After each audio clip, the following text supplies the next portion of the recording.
Namaskar and welcome.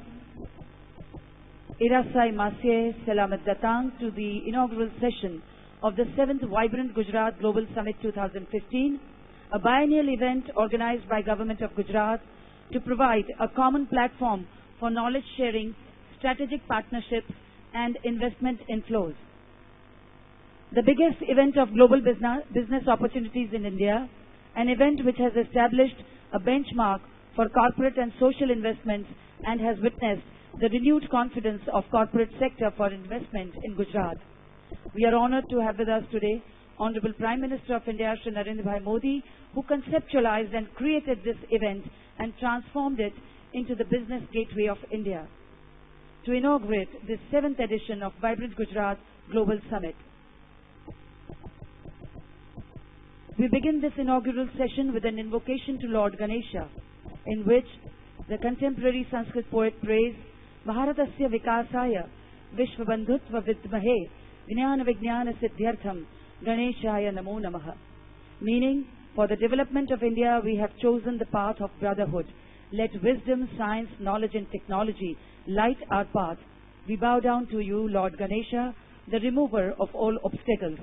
This will be followed by the song Jai Jai Garvi Gujarat, written by famous poet of Gujarat, Veer Kavi Narwat, glorifying the dignity of Gujarat. The song and the prayer will be performed by distinguished artists of Samanvay, led by internationally renowned music composer Shri Gaurang Vyas.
सखी वीर पूर्वजों दे आशीष जय कर संते सोहे सहुजात जय जय गरवी गुजरात जय जय गरवी गुजरात जय जय Garvi Gujarat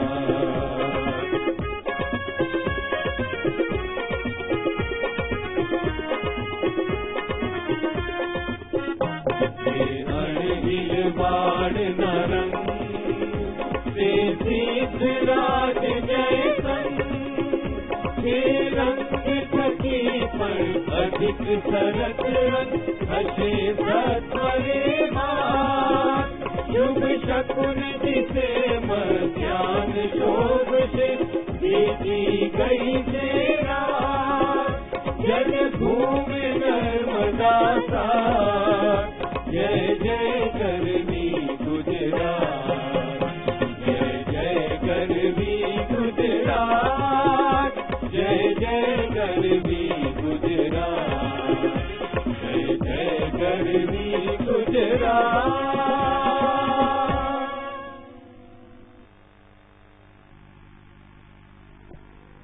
Thank you, artists. Thank you, Mr. Gaurang Vyas.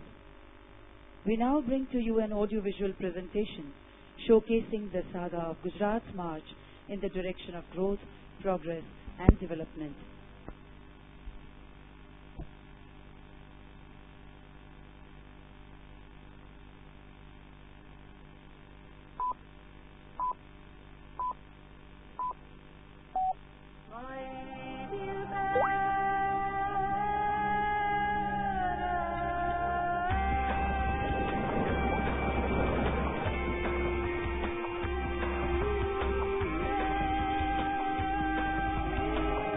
This word is magical.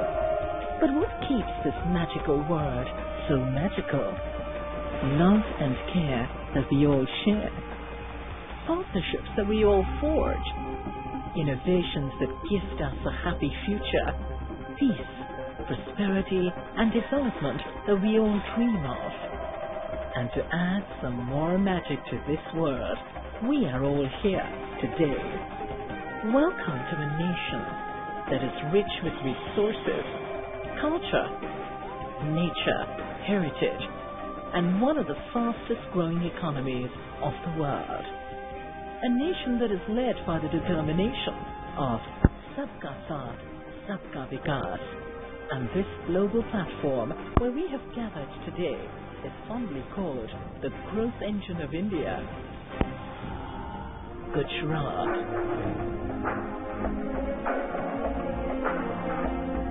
Transformed by the visionary Prime Minister of India, a pioneer of good governance in India, where the leadership of a sensitive and experienced woman is taking the state ahead with the mantra of Gatishil Gujarat, Progressive Gujarat. Here, magic is a tradition, and it comes alive in all the actions of government. When all the villages are lit up, when the first seed sprouts, when the foreign ships anchor, when the rays of the sun fall, when the tallest statue of the world takes shape, when the youth shake hands with the present, when young feet tap the future. Welcome to a state with robust infrastructure, uninterrupted power supply, and skilled human resource. Welcome to a state with industrial peace and development, to a state realizing the vision of 21st century India. Soil to satellite, fiber to fabric, farm gate to food plate, per drop milk crop. Made in India and made in India. Welcome to a state providing a global platform to the world the seventh time. Not just to do business, but also to create immense employment, investments, endless innovations, and opportunities. Since the last 6 times, we have forged partnerships, discovered opportunities, exchanged ideas, knowledge and innovation. And year after year, we have not just grown in scale and size, but have emerged from a mere investor summit to a global business platform. And this time, bigger than ever, larger than ever, and grander than ever, with a historical meeting of more than 120 nations.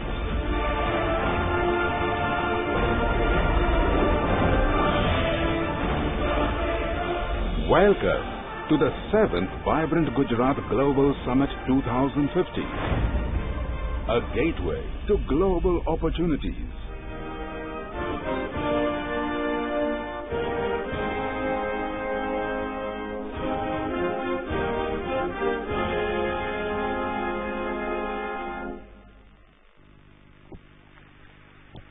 That was all about Vibrant Gujarat.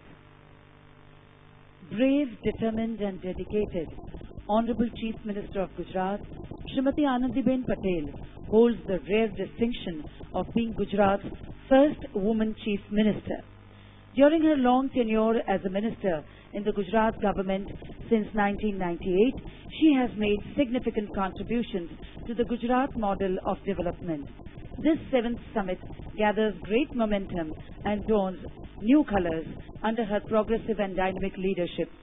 We now invite Honorable Chief Minister of Gatishil Gujarat, Anandiben Patel, for her welcome address.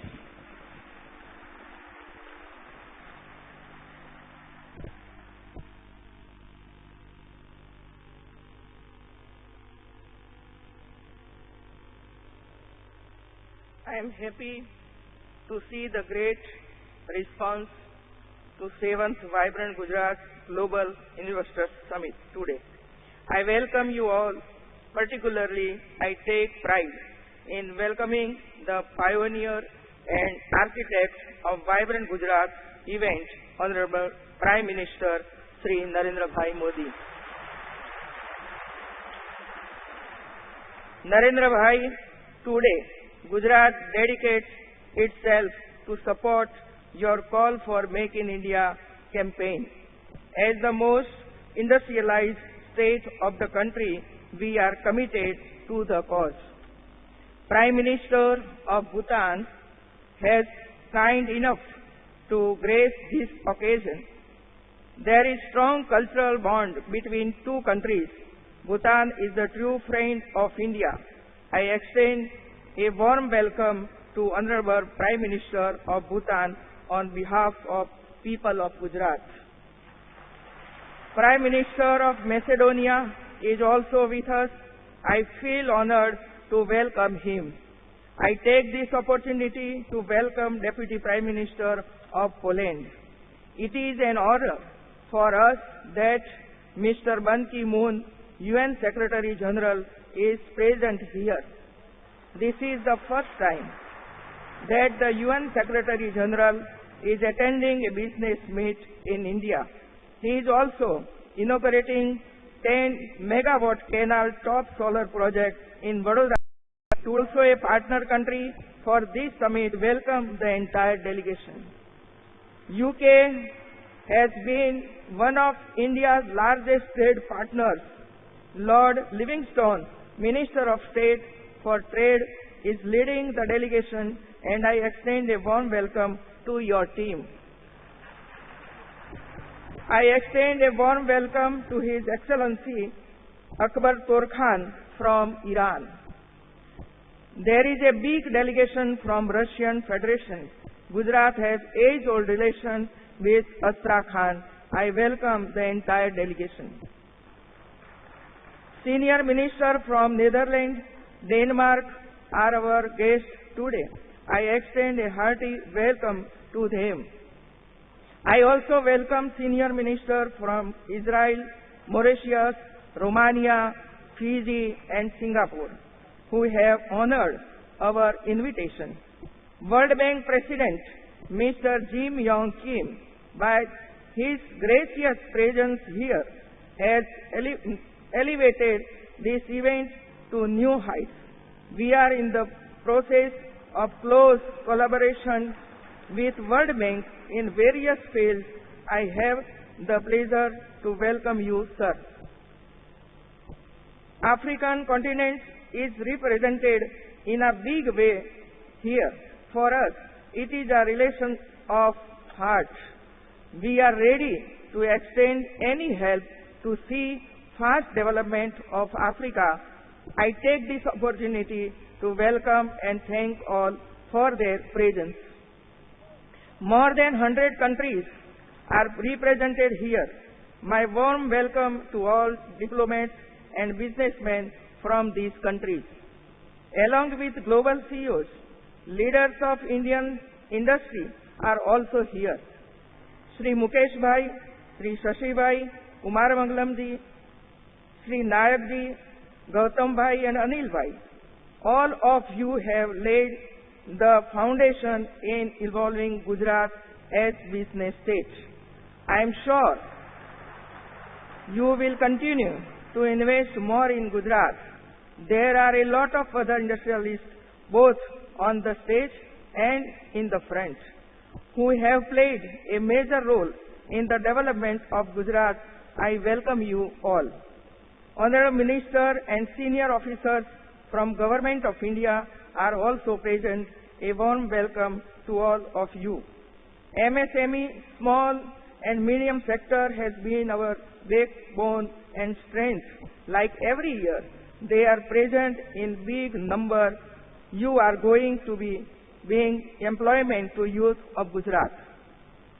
Media, both press and electronic, national and international, by your large presence, you have given big recognition to this event. A sincere thanks and warm welcome to all of you.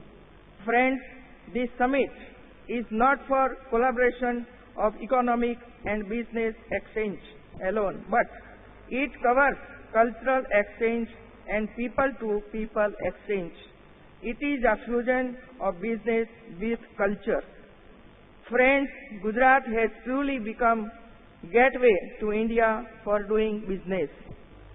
We have gifted Gujarat International Financial Tech City for financial services.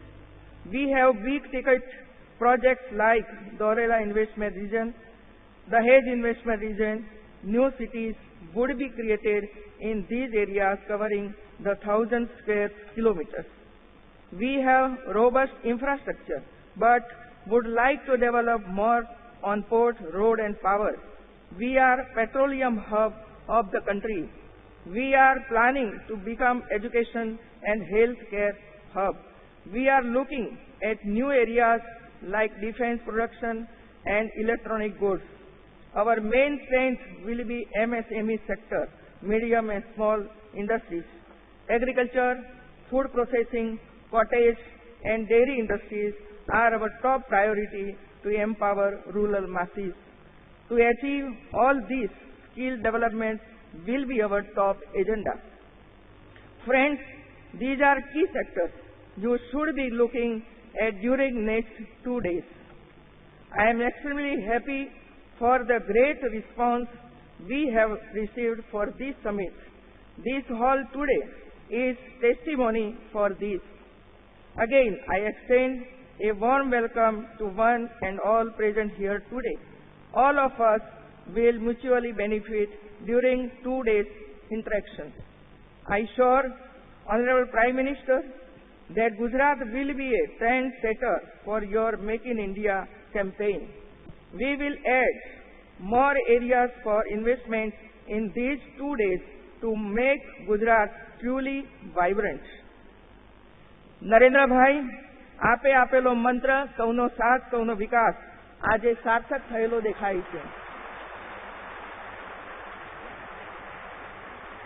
આપણા સંતો મહંતો અને ઋષિ મુનિઓએ આપેલો વિચાર વસુધૈવ કુટુંબકમ જે આજે આ મંચ ઉપર વિશ્વ પરિવાર તરીકે આજે ઉપસ્થિત છે અને જેનો યશ નરેન્દ્રભાઈ આપને જાય છે.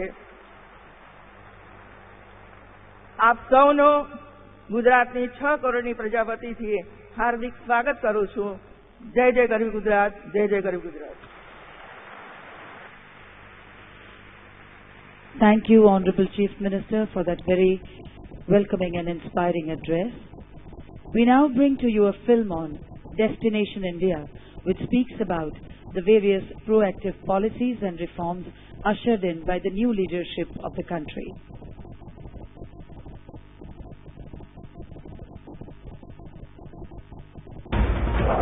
On the 24th of September 2014, at the cost of a mere $72 million, India proved to the world that the sky is not the limit. And this was recognized by the world. The international community stood up and applauded. With the same speed and efficiency, India as a country has been launched on a high trajectory of growth. Archaic, opaque and dysfunctional rules, regulations, processes, acts and laws that inhibited growth have been eliminated. The process of changing the work culture is taken up as the most important work. Business process re-engineering has been undertaken, and departments have been converged with one single objective: make governance efficient and effective, transparent and responsive. Ease of doing business is the new mantra. In a creative move, the Planning Commission has been replaced by the National Institution for Transforming India, Niti Aayog. This will play a pivotal role in India's faster and yet inclusive development. A new wave of economic reforms has been unleashed. FDI has been opened up vigorously in insurance, rail, defense, construction and medical devices sectors. A vast number of defense items have been deregulated. The diesel price regime has been dismantled. The government has initiated bold and radical measures to reinvigorate growth. The Goods and Services Tax Bill introduced in Parliament, land acquisition laws modified to catalyze development in the remote areas while protecting farmers' interests. The government launched the Make in India initiative to convert India into a global hub for manufacturing, design, research and innovation. The government is providing trust to a dedicated freight corridor and industrial corridors. A National Industrial Corridor Development Authority to oversee the development of new industrial corridors across the country is on the anvil. The Digital India campaign to use technology to leapfrog and spread ICT infrastructure across the country, the Skill India program launched to harness India's youth power with a new skill and entrepreneurship department. To encourage entrepreneurship further, a unified, simple web portal for labor law compliance has also been launched. Returns and register requirements minimized. Online real-time registration of ESIC and EPFO has been launched. To ensure regular and constant flow of apprentices, the Apprentice Act 1961 has been amended. All this with the spirit of maximum governance, minimum government. Urban, regional and rural infrastructure will be the key driver of India's growth. The government is driving a range of rail, road and metro projects. As 700 million Indians get into the process of urbanization, the government is launching Smart Cities program. A major impetus has been provided to the energy sector with the launch of new hydro, gas-based and thermal projects and new generation transmission grids. The coal and mining sector has been streamlined for supply of natural resources in a transparent manner. With sustainability as the key philosophy, 25 mega solar parks have been launched. A green energy transmission corridor has been initiated and a national target of 20,000 megawatts in solar energy generation fixed. Financial inclusion for the masses has been fast-tracked with the Jan Dhan Yojana. 100 million new bank accounts have been opened already. Recognizing that national development must include quality of life, the Swachh Bharat Abhiyan is a movement that has been launched to ensure all-round cleanliness, hygiene and health. It has motivated the entire nation, from hamlets to cities, from celebrity to the common man. As India advances and becomes a modern, technology-driven nation, it must retain its traditional values, heritage and culture. Yoga is India's gift to the world. With the announcement of the UN Yoga Day, yoga went international. With the same spirit, the country is also focusing on cleaning the river Ganga for pure water and purest spirits. A confident, vibrant India facilitated the agreement in WTO for world trade. India's democratic and economic strength were recognized at the G20, ASEAN, BRICS, EAS and SAARC summits. Bilateral meetings led to a plethora of investment agreements. $35 billion from Japan, $50 billion from the USA.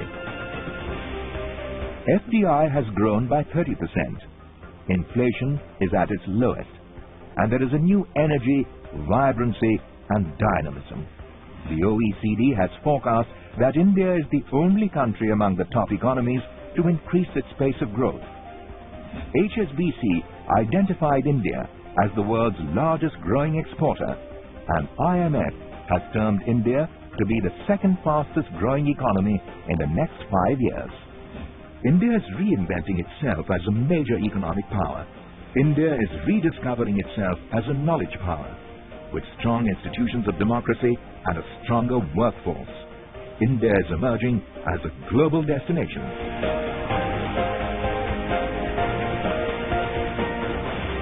हमारे पास skill है, talent है, discipline है, कुछ कर गुजरने का इरादा है। हम विश्व को एक सानुकूल अवसर देना चाहते हैं। चाहिए कम make in India.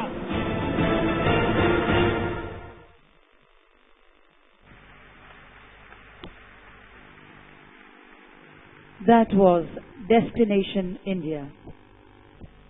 Some of the captains of industry are keen to express their solidarity with the summit. We invite Mr. Mukesh Ambani, Chairman and MD Reliance Industries, for his address.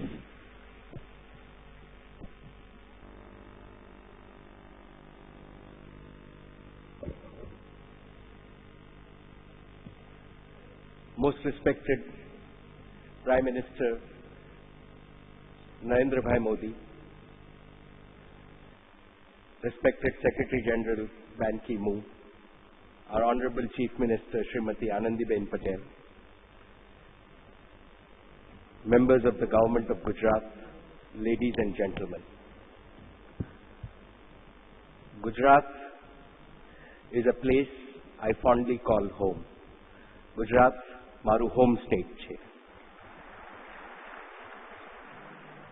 And to each and every one of the delegates, welcome to the land of Krishna, Mahatma Gandhi, Sardar Patel, and now Shri Narendra Modi, our beloved Prime Minister.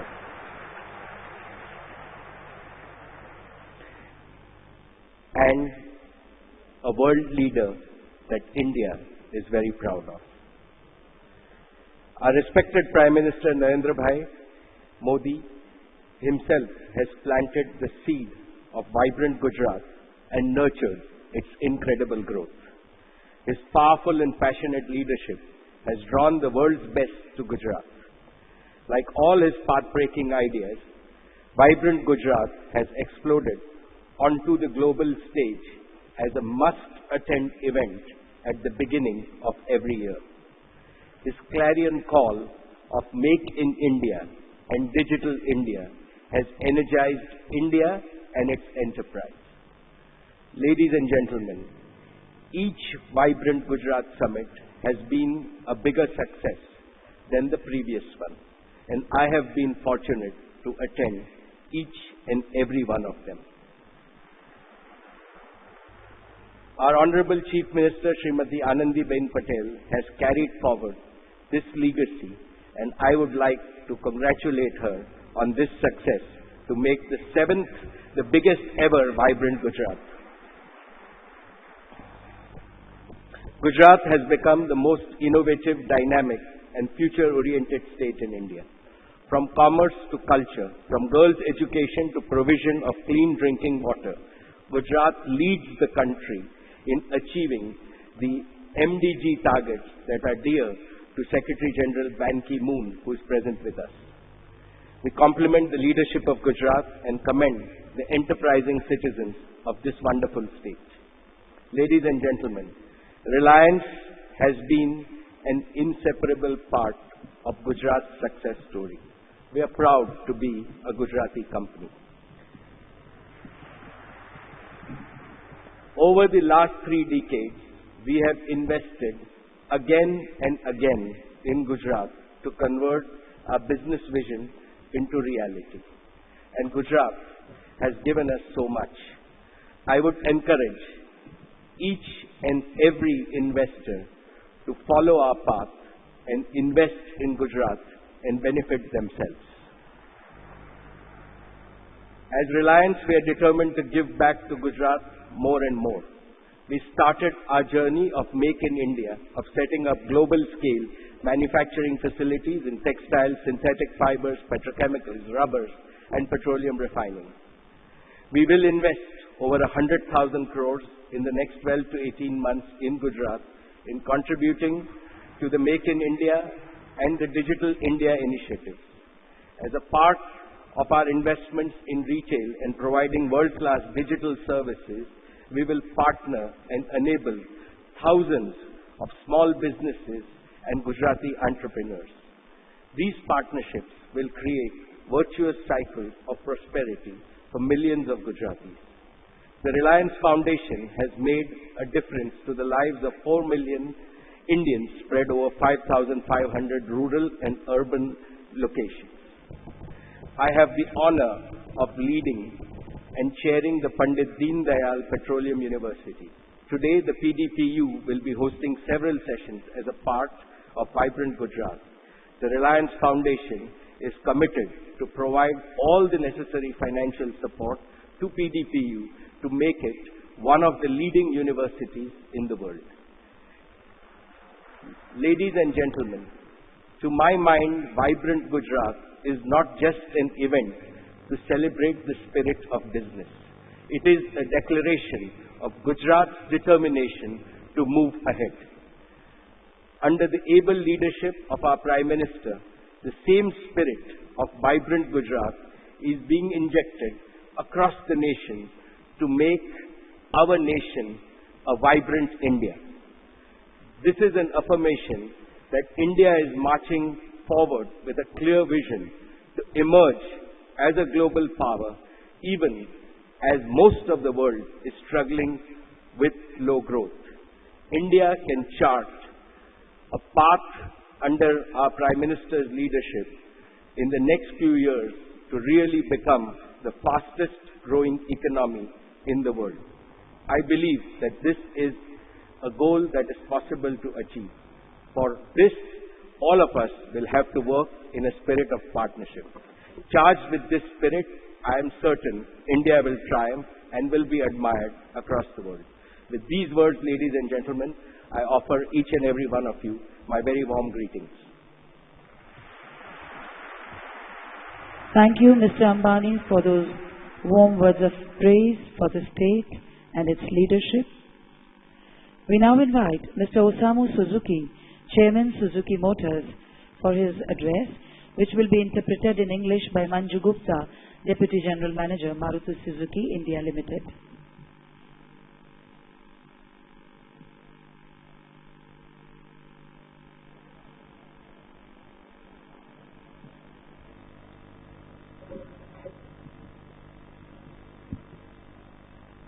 Tadaima ご紹介いただきました鈴木モーターの CEO であります鈴木でございます。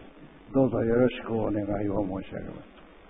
As I have been just introduced, I am the CEO of Suzuki Motor Corporation and I seek the cooperation of all of you. この度第7回目のバイブランドグジャラード大会にお招きをいただきまして、モディ首相閣下パテル州首相閣下に厚くお礼を申し上げたいと存じます。Honorable Prime Minister Mr. Modi, Chief Minister Mrs.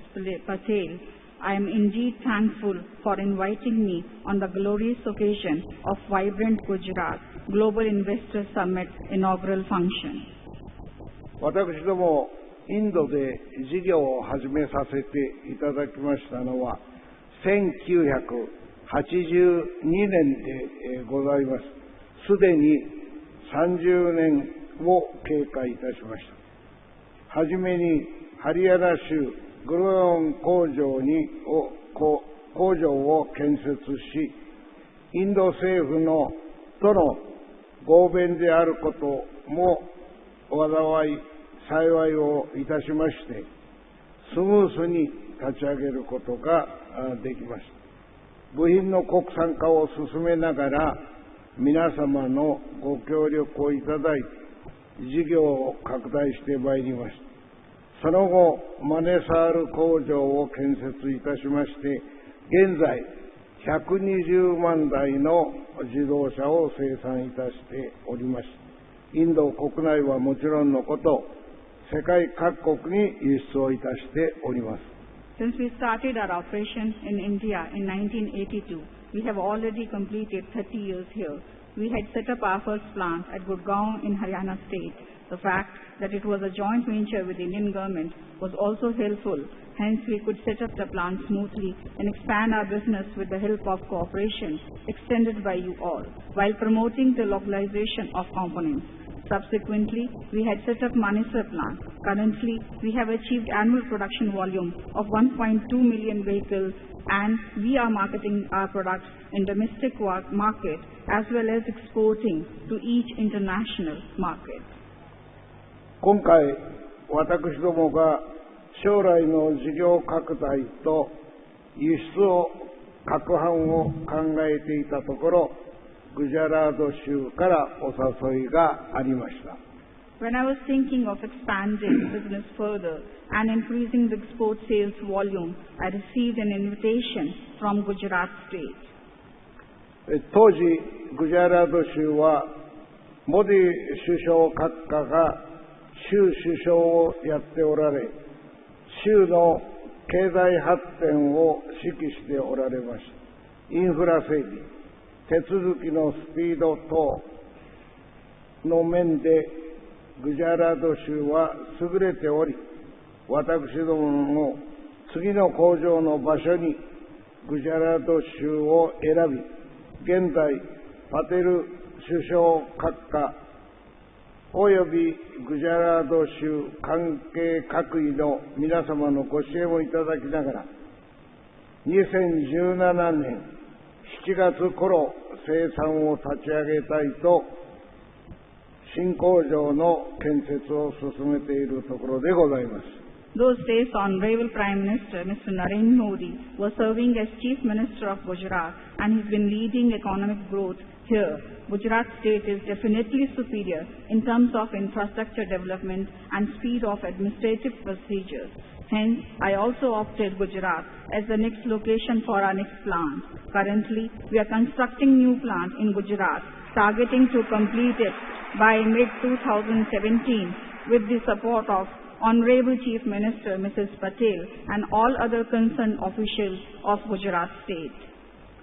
今後、インドが統合された一つの経済体として大きく発展していくに際し、グジャラード州はパテル州首相のリーダーシップのもと、その牽引役を果たしてインド全土を引っ張っていくと私は信じております。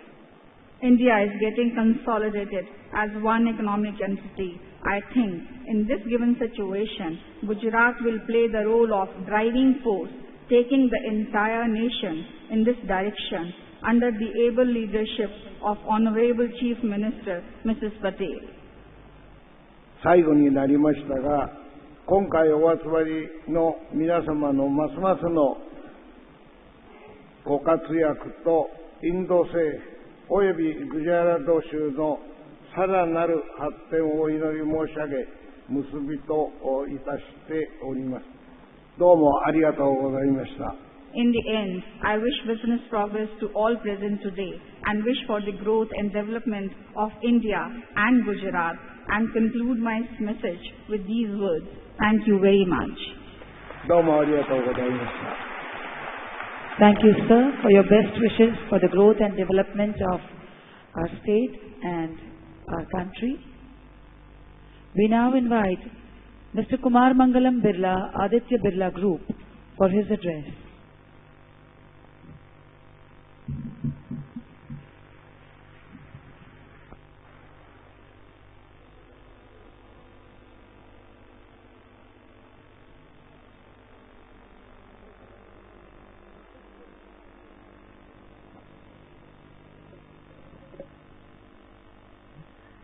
Honorable Prime Minister Shri Narendra Modi ji, Chief Minister Srimati Anandiben Patel, Secretary General of the UN Mr. Bang Ki-moon, senior officials of the Government of Gujarat, distinguished guests, ladies and gentlemen. Let me begin by saying that our group, the Aditya Birla Group, for us, Gujarat is the most preferred investment destination in India. We have been and are greatly impressed by the proactive approach taken by the Government of Gujarat in facilitating business and, of course, rapid economic development. In the last 15 years, Gujarat has progressed immensely under the stewardship of Shri Narendra Modi ji. He has been instrumental in accelerating growth in the state and putting in a policy and governance framework that continue to draw investments into the state from both Indian and overseas entrepreneurs. The Gujarat government way, as I call it, is characterized by clear-cut policies, speed of clearances, and focus on high-quality infrastructure. Let me say a few words on the signal contribution that Shri Narendra Modi ji's leadership has made to Gujarat. Firstly, as CM, he demonstrated exceptional energy, enormous competence, complemented with the drive to make things happen. He was backed by an energized team of ministers and forward-looking bureaucrats. For him, the overriding guiding factor has always been the state's progress. Secondly, progressive governance, transparency, and speed of decision-making were his priorities, which have been a great draw for entrepreneurs and investors alike. I've seen Shri Narendra Modi ji as the then CM walk the talk. What has been notable was also the total alignment of the CM with his ministers, which undeniably is a great source of comfort for investors like us. What more can one ask for? Thirdly, Shri Narendra Modi ji placed a high premium on infrastructure, which is a huge plus for doing business in the state. It is not through tax sops, but through high-quality infrastructure that the state has achieved its competitiveness. Consequently, today, as we know, Gujarat has come to evoke a certain cachet. Shri Narendra Modi ji has made it a happening state. There is a positive buzz around it. So when one thinks of Gujarat, what comes to mind are its confidence, vitality, innovation, vision, progressiveness, and of course, its can-do attitude. This is a state where entrepreneurs are trusted and made to feel welcome. This is a state which perceives business as a valuable partner on the road to success, growth, and development. Here, more than in most other states, the government believes in being an enabler and a facilitator. In terms of its business environment, Gujarat indeed stands out. No wonder that in 2013, the state was ranked first in India in terms of economic freedom among states. Now that Shri Narendra Modi ji has moved to the national stage, we can look forward to many of his learnings from the Gujarat story playing out on the larger national stage. Certainly, we can count on the vision, the drive and determination of our Prime Minister. He clearly has a vision of elevating India's status and role in the global community. Gujarat is among my own favorite states and I have a personal bias for it. My father, the late Aditya Vikram Birla, made his first investment in this state way back in the 60s with the incorporation of the then Indian Rayon. From then, for us, there has been no looking back. Our ambitions, in fact, I would say, are woven with that of the state. And as Gujarat has grown, so has our businesses enterprise here. Beginning with Indian rayon Veeraval producing viscose filament yarn, we are now a major player in the state in several of our other industries as well. Up until now, our investments in Gujarat exceed 25,000 crores. Our revenues are in excess of rupees 30,000 crores. We have more than 10,000 employees in the state, and our ancillary businesses have generated an additional 20,000 jobs. It might interest you to learn that Hindalco's Birla Copper is one of the world's largest copper smelting and copper refining complexes at a single location, that is in Dahej, Gujarat. Ultratech Cement in Gujarat contributes significantly to our cement business with over 25% of our total production capacity of 65 million tons.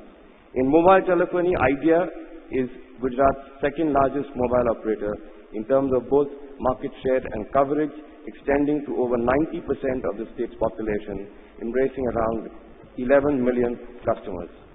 Grasim's 160,000 tons viscose staple fiber plants at Bharuch and Vilayat, its state-of-the-art R&D center, its caustic soda plant, and the epoxy plant are all located in Gujarat. Given the state's friendly business environment, we have also chosen to set up our solar business and our retail businesses here in Gujarat. We will be continuing to grow our businesses here. On the anvil, our brownfield expansions at our cement plant in Sevagram, the VSF plants at Vilayat and Bharuch, and along with these expansions, chemicals and metal plants here. Our investments in these plants will be close to rupees 20,000 crores as we see it now. Let me conclude that as happy investors, we will continue to raise our stake and equity in Gujarat. I strongly believe that Gujarat will continue to grow and to thrive. The baton has been passed on to very competent and good hands. I am confident that Srimati Anandiben Patel will continue to drive Gujarat with a high degree of dynamism and sagacity and build on the huge strides Gujarat has taken over the past decade and more. I wish Anandiben, the Honorable Chief Minister, and her team every success. We at the Aditya Birla Group look forward to playing an even more significant role in the state's ongoing growth journey. Thank you. Thank you, sir, for your best wishes for the state and its leadership. We now invite Mr. Sam Walsh, CEO, Rio Tinto, Australia, for his address.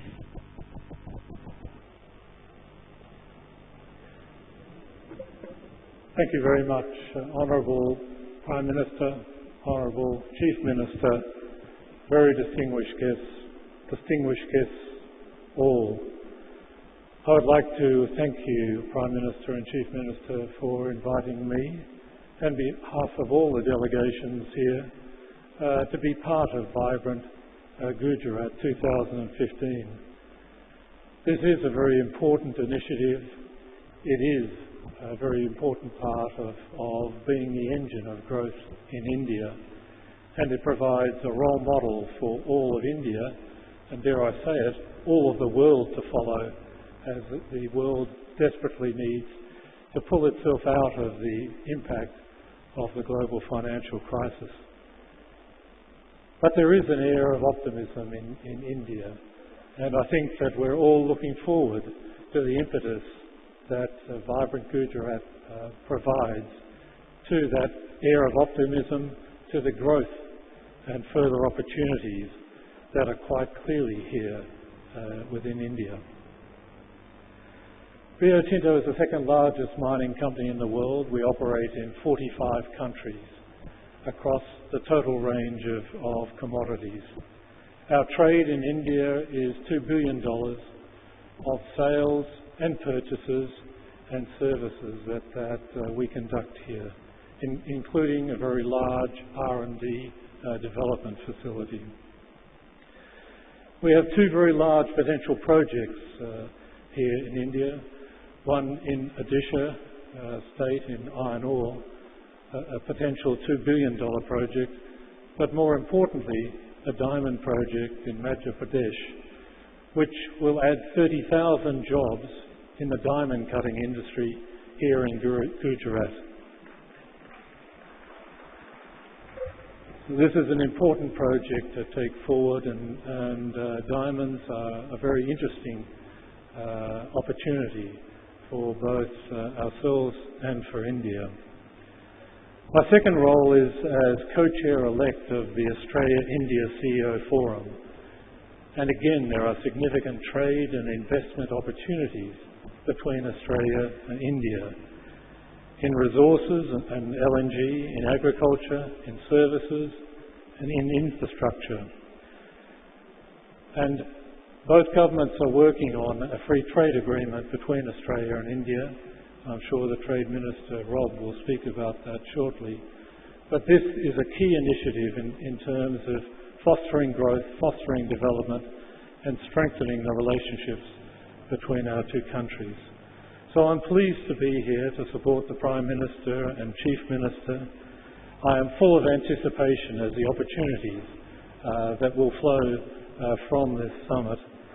And I look forward to furthering the Prime Minister's idea of making Gujarat the engine for India, which will provide an example to the rest of India, and to foster the Make in India campaign.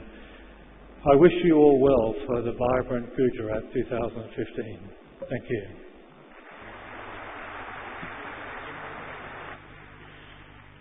Thank you, sir. We now invite Mr. David Farr, CEO, Emerson Electric, for his address.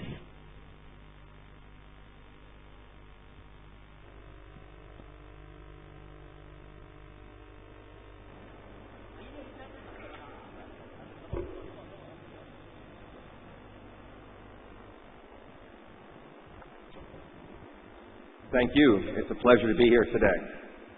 I'd like to thank the Governor of Gujarat for inviting me to participate in this Global CEO Conclave. It's an honor and a privilege to be here with you today. And I join others in welcoming Prime Minister Modi back to the Vibrant Gujarat event. His presence here today shows how Gujarat continues to contribute to India's economy, and the issues being discussed at this conference are important to not only Gujarat, but to all of India. I'm pleased the Secretary of State of John Kerry is officially representing the United States at this conference. For those not familiar with Emerson, we're a company that was founded in St. Louis, Missouri 125 years ago. We're a manufacturing company that focuses on the development and manufacturing of innovation, reliable technologies, helping plants run more efficiently, more productively, more safely, and more sustainably. Emerson's been operating here in India since the early 1980s. And like you, we have a very strong vested interest in the future of India. We want to grow our business, we want to increase our presence here, and we want to export more. Emerson in India employs over 9,000 people. We have 17 manufacturing facilities and 5 global engineering centers across this country. Here in Gujarat, we have only 150 employees in 3 locations. We clearly could do a lot more in this region of India. Thanks to the strong education and technical training institutions India have developed over the years, it's really created a strong pace of competitiveness for our company. Our products and solutions engineered in India are used by our customers around the world. I applaud the Prime Minister for launching the Make in India campaign to attract businesses around the world to invest and manufacture in India. We at Emerson have been doing that for over 30 years now. Over the past 3 years, Emerson has invested over $400 million in our operations and our engineering facilities across India. Our aspiration is to position Emerson as a manufacturing leader both for India, for exports to the Middle East and Africa over the next couple decades. But to realize this dream, this afternoon, I will discuss some ideas to make India even more competitive. India invests a lot of money in R&D, $44 billion annually. Most of it does not go into what I call the manufacturing sector for innovation and new products. It's time for India to step up to the game, in my opinion, to advance product development support of the domestic manufacturing companies. India is ranked number 8 in the global R&D expenditures. India, at $44 billion, invests less than 1% of GDP versus 2% at China and nearly 3% in the United States. Multinationals like Emerson tend to engineer and design in India, but only do not do prototypes, testing, validation, and we do manufacturing elsewhere. It needs to change. And I'm going to propose some ideas this afternoon at the CEO Conclave to help India do that. In my opinion, India has an enormous future.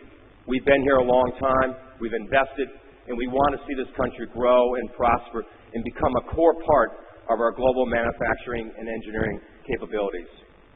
I wish this country well. I wish the Prime Minister's idea of make in India, produce in India, strong success. I commit to this organization that Emerson will be here, will continue to invest, and we will support this country as it continues to become a more global powerhouse in engineering, manufacturing, and being competitive as a great nation. Thank you very much for inviting me today. Thank you, sir. May we now invite Mr. Ajay Pal Singh Banga, President, USIBC, for his address. And we take this opportunity to welcome Mr. John Kerry, Secretary of State, United States of America.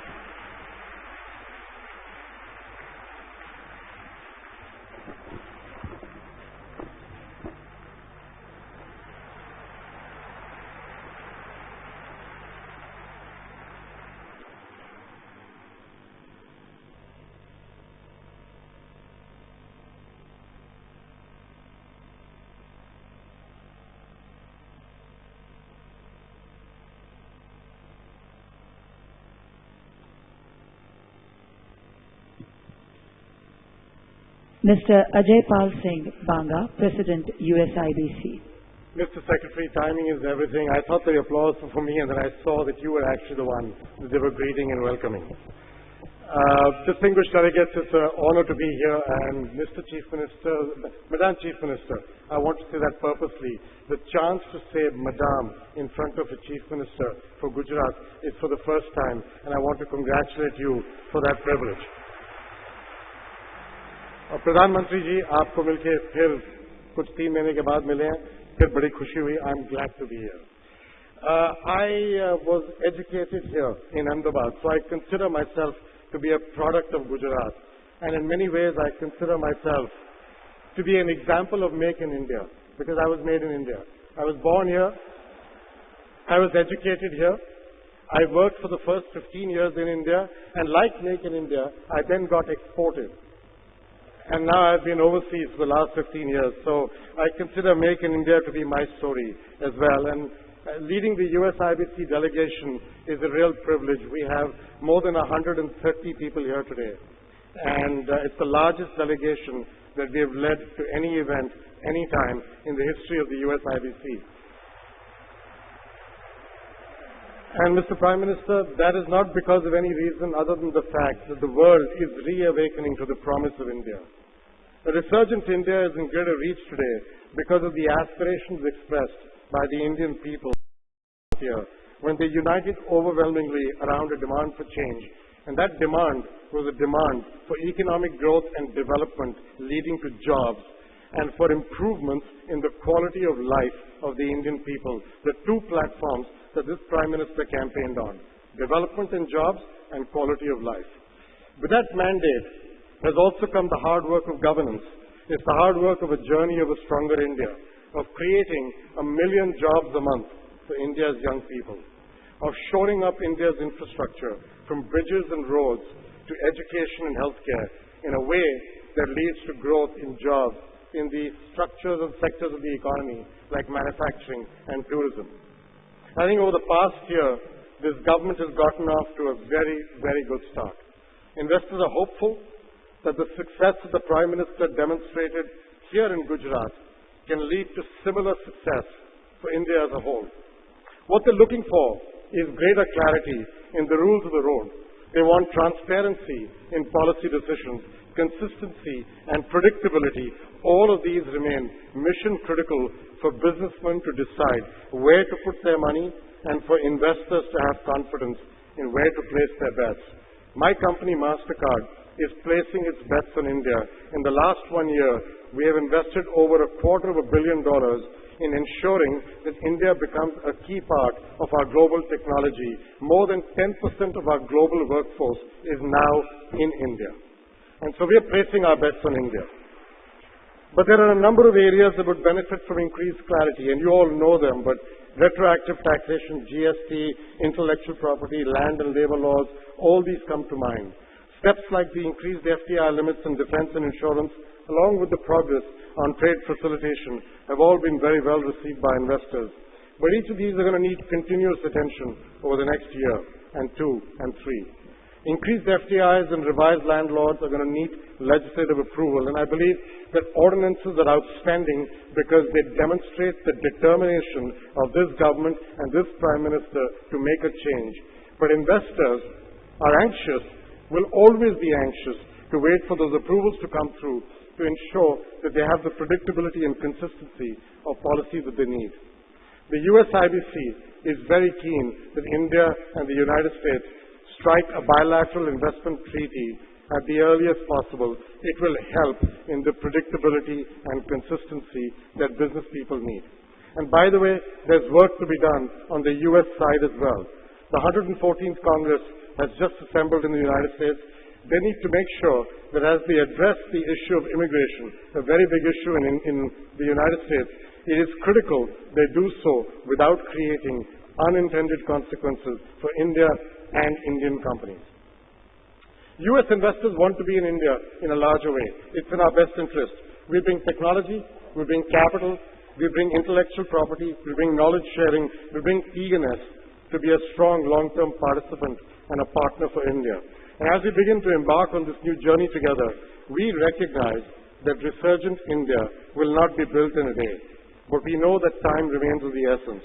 India and US relations, as the Secretary will no doubt tell you, have never been in a better position than now to bridge, appropriately in the words of Mahatma Gandhi, the difference between what we do and what we are capable of doing. So with that, thank you very much for the opportunity. It's a pleasure to be here. Thank you, sir. We are honored to invite President World Bank, Mr. Jim Yong Kim, for his address.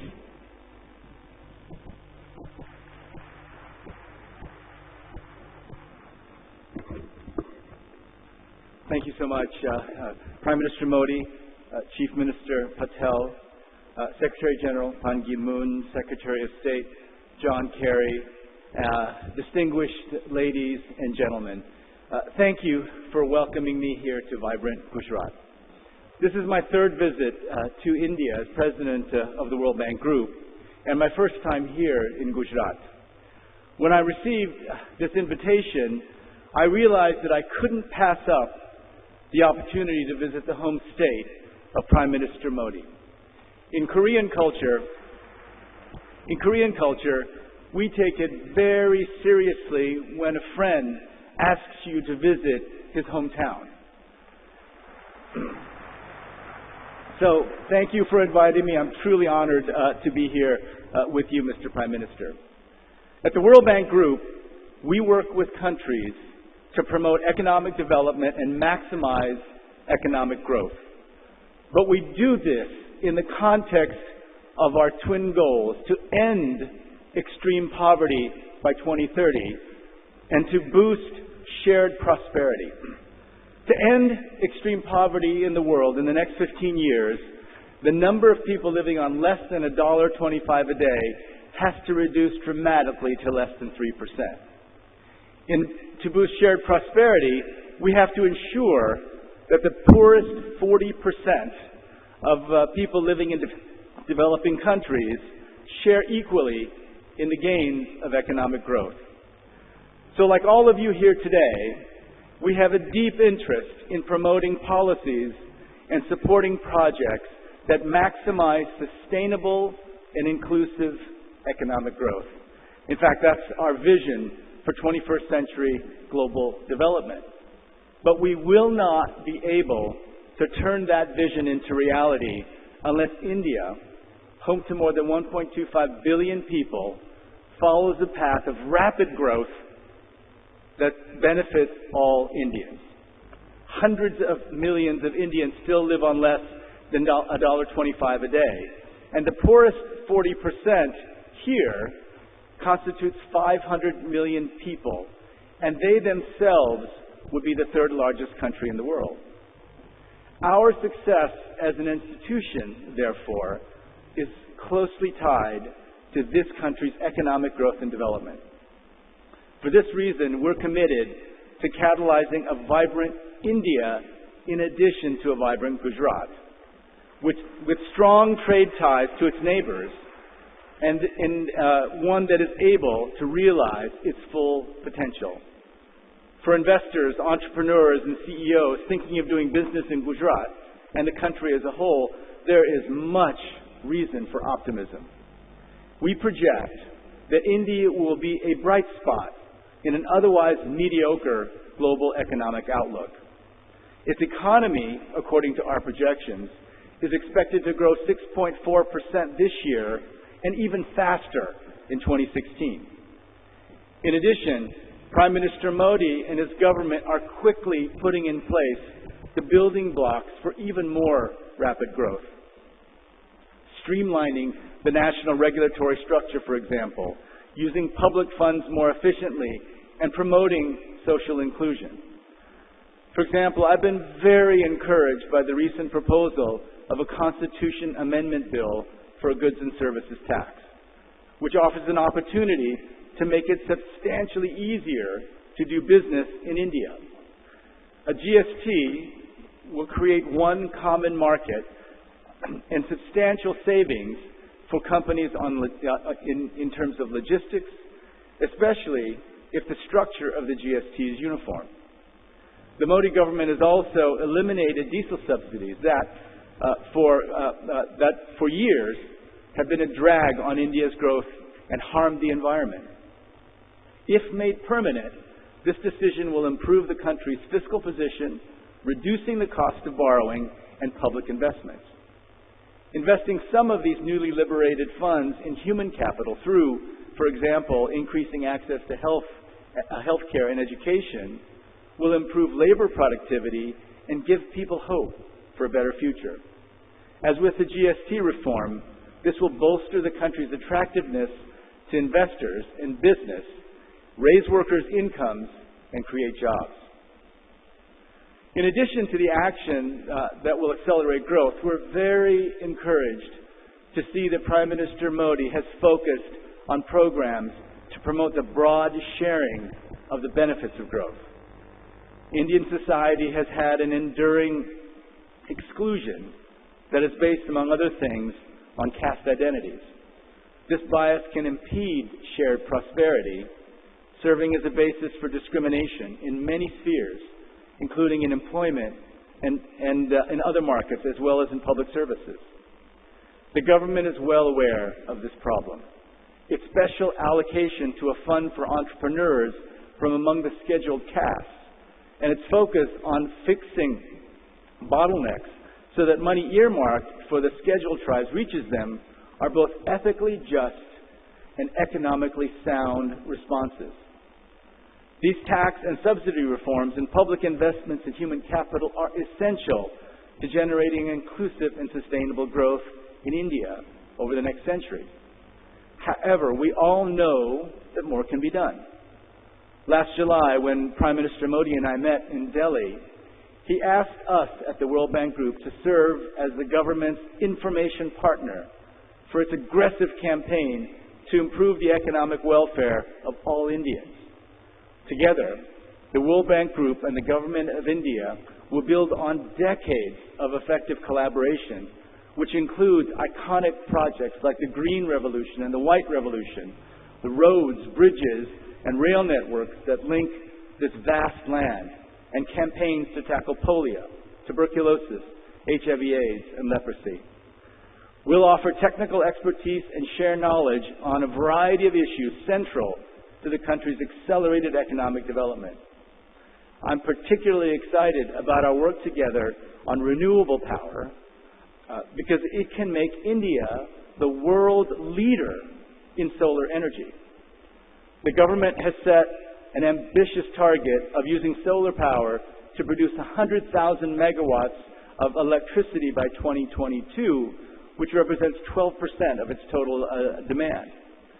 We're helping to design the solar parks and farms, grid upgrades, and non-grid solutions to meet this target. Making power, with this approach, making power both available and accessible to everyone. We also have plans to provide billions of dollars in financing to make these designs a reality. Combined with the technical expertise we're providing states for the 24/7 Power for All initiative, this effort will create growth that is sustainable and inclusive through a strong solar energy sector, and ultimately, this will provide energy for everyone. This is the essential part of this is that this can also reduce the country's rapidly growing greenhouse gas emissions. So a vibrant solar sector can be a key element of India's contribution to the Paris Climate Change Conference. I feel very fortunate to be here in Gujarat at a time that feels like a crucial moment in the history of India. The country has enjoyed years of strong economic growth and it truly appears to have weathered the worst of the global economic crisis. It has a visionary leader who's focused on economic strategies that we believe will put the country on a path to faster, more inclusive growth. India is on the cusp of major progress in reducing the number of people living in extreme poverty. If these initiatives are fully implemented, Prime Minister Modi and his government will accelerate growth, make it more inclusive and sustainable, and allow businesses and entrepreneurs to profit, create jobs, and help the most vulnerable. Here, I think of Martin Luther King, a longtime hero of mine, who was himself, as all of you know, inspired by a favorite son of Ahmedabad, Mahatma Gandhi. Dr. King fought for civil rights in the United States and justice for the poor around the world. He showed us that in order to bring about historic change, we must ourselves forcefully bend the arc of history toward justice. Over the last several decades, rapid economic growth helped China lift hundreds of millions of people out of poverty. In the next decade, we believe that India can be the leader that guides us to the end of poverty. We are the first generation in human history that can eliminate extreme poverty from the face of the earth. With the leadership of Prime Minister Modi, with the leadership of all of you here in this room today, and most importantly, with the hard work of the people of this great country, we can unleash a movement that will remake history. Indeed, of all the things to make in India, the most important one, I think, for all of us, is to make right here in Gujarat, right here in India, the very foundation for a world free of poverty. Abhar.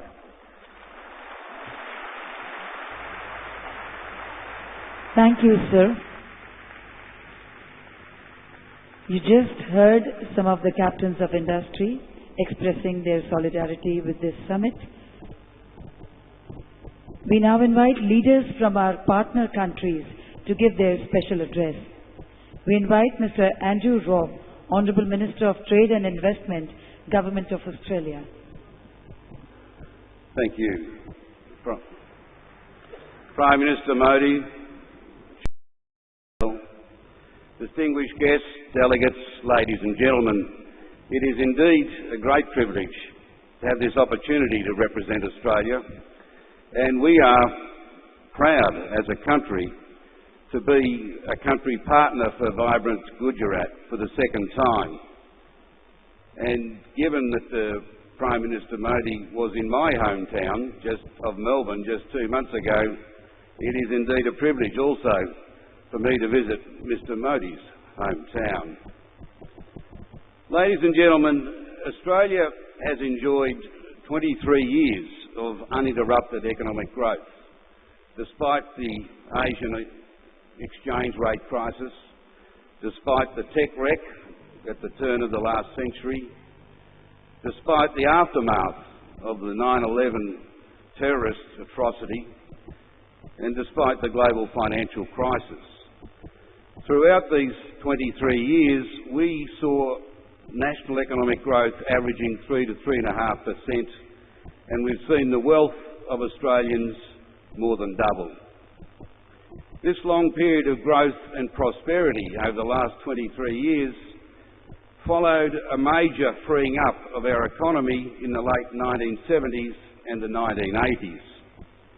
The highly centralised and regulated economy of the first 75 years of the last century in Australia was replaced with major deregulation.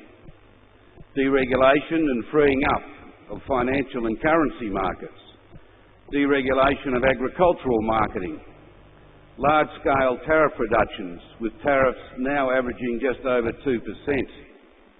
We saw the freeing up of labour markets, large-scale privatisation of state and national-owned assets, the freeing of resource and energy ownership and marketing, and far greater private sector involvement in health, education and aged care delivery. This major freeing up of our economy has meant that as unexpected shocks have occurred to our country, or as markets have risen or fallen, capital and labour has moved rapidly to more profitable areas of our economy. This flexibility has been an essential part of our growth and resilience, and such reform, importantly, has enjoyed broad support of both major political forces in Australia. We assess that the Gujarat model, has followed such a deregulatory growth path, and it is a huge credit to Prime Minister Modi, who of course previously was the Chief Minister of Gujarat, and to the continuing leadership of Chief Minister Patel. This growth path in Gujarat, which has further to go as we have in Australia, is nevertheless a sign of where India is going now that Mr Modi is Prime Minister of India.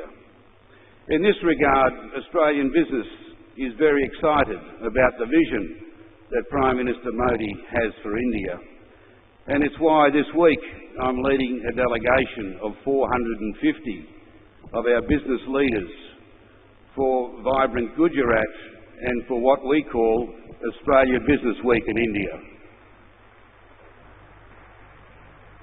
The companies that have accompanied me represent the very best Australia can offer in resources and energy, food and agribusiness, education, infrastructure, healthcare and medical research, tourism, sports, cultural services, transport and water. It is our intention to build our relationship, which has been a long-standing one, to another level, but in a very broad way. We are, I think, very encouraged also that this Gujarat trend, if you like, to further free up their economy is something that is emerging across the Asia-Pacific region, as other speakers have referred to. So much so that the OECD has predicted that the 600 million people who currently make up the middle class across the Asia-Pacific will balloon, will explode, will grow to 3 billion, from 600 million to 3 billion people in the middle class in our region by 2040, 2045. Not in 50 years, not in 100 years, but in 30 to 40 years, we will see this extraordinary explosion of people in the middle class. And it has started. It's not something that will occur in 30 or 40 years. To give you one simple example, which I could repeat in many, many other ways, 2 years ago, Australia sold 60,000 tonnes of beef, or meat, to China. Last year, we sold 260,000 tonnes of meat to China. It went from our 12th biggest market to our 3rd biggest market in 1 year.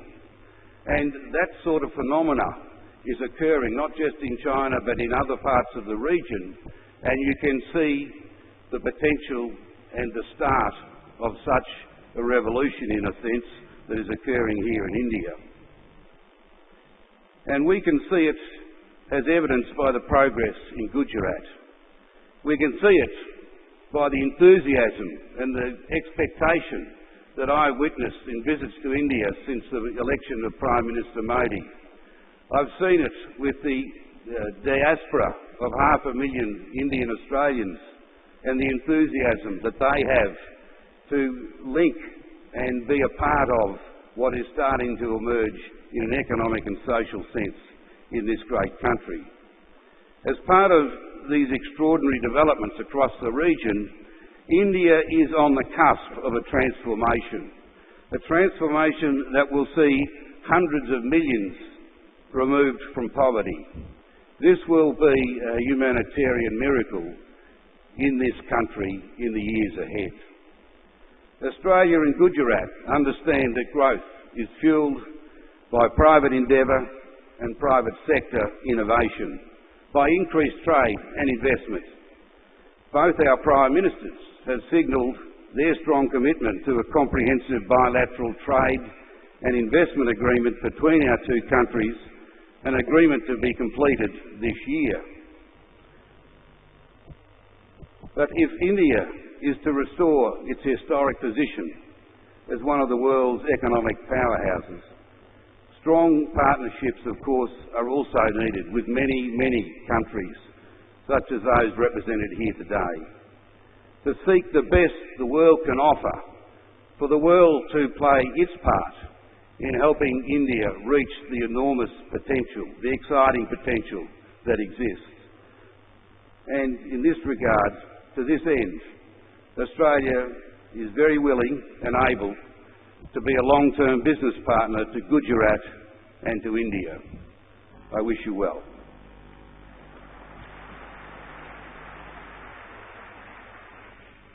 Thank you, Minister, sir. May we now invite Mr. Chris Alexander, Honourable Minister of Citizenship and Immigration, Government of Canada.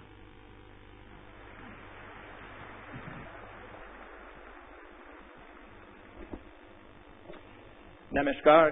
Good morning, everyone. Your Excellency, Honourable Prime Minister Modi, Madam Chief Minister Patel, thank you so much for organizing this fantastic event on this unprecedented scale, for including all of us, your deeply appreciative partners. We are delighted to be here with so many distinguished colleagues, ministers, Secretary General, United States Secretary of State. Canada has been a partner country for Vibrant Gujarat from the beginning, and a formal partner at least 3 times. Each edition has seen a larger Canadian delegation, bringing a more ambitious agenda to the table, backed literally by thousands of businesses that believe in your agenda, Prime Minister. Hundreds of business leaders, colleagues, friends of mine who are here with us today, interested and active in building a better Gujarat and a more successful India. Our presence here reflects the tremendous vitality of relations between our two countries. We are looking forward. We are on an upswing. We are on the verge of much, much greater things, with economic prosperity and innovation at the heart of everything that Canada and India do together. Why are we so confident, Prime Minister, in this agenda? What have we been doing together? As you know, we have been getting the strategic framework right. We have been expanding the fields of cooperation in which we are active in deep ways. We have gotten our nuclear relationship right. We are we are deepening our dialogue and facing up to the challenges of international terrorism and coordinating our international priorities here in South Asia, cooperation in Afghanistan, cooperation around the world through the Commonwealth, and well beyond South Asia, obviously. We are building connectivity. As Canada's Minister of Citizenship and Immigration, I'm deeply proud and honored to be able to work with 1.2 million Canadians, Indo-Canadians, with their roots in this country, and up to 1/4 of them with their roots right here in Gujarat. We are seeing numbers of tourists, visitors, students moving in both directions, expanding rapidly, and yes, we are innovating together in all fields, from producing the film version of Midnight's Children together to publishing great literature, expanding our audiovisual cooperation in this digital age to respond to your digital agenda. And right here in Gujarat, companies like Bombardier, McCain, Stantec, Minayan are very proud to be building manufacturing and industrial strength for India and for the whole world. But we are looking to the future. And our government and our business community sees tremendous opportunities in India and in Gujarat to do much more, to take our relations to the kind of level all speakers this morning have pointed towards. And in our case, it's food security, energy security, infrastructure, education, research development, and innovation that are of particular interest, that are particularly exciting at this time.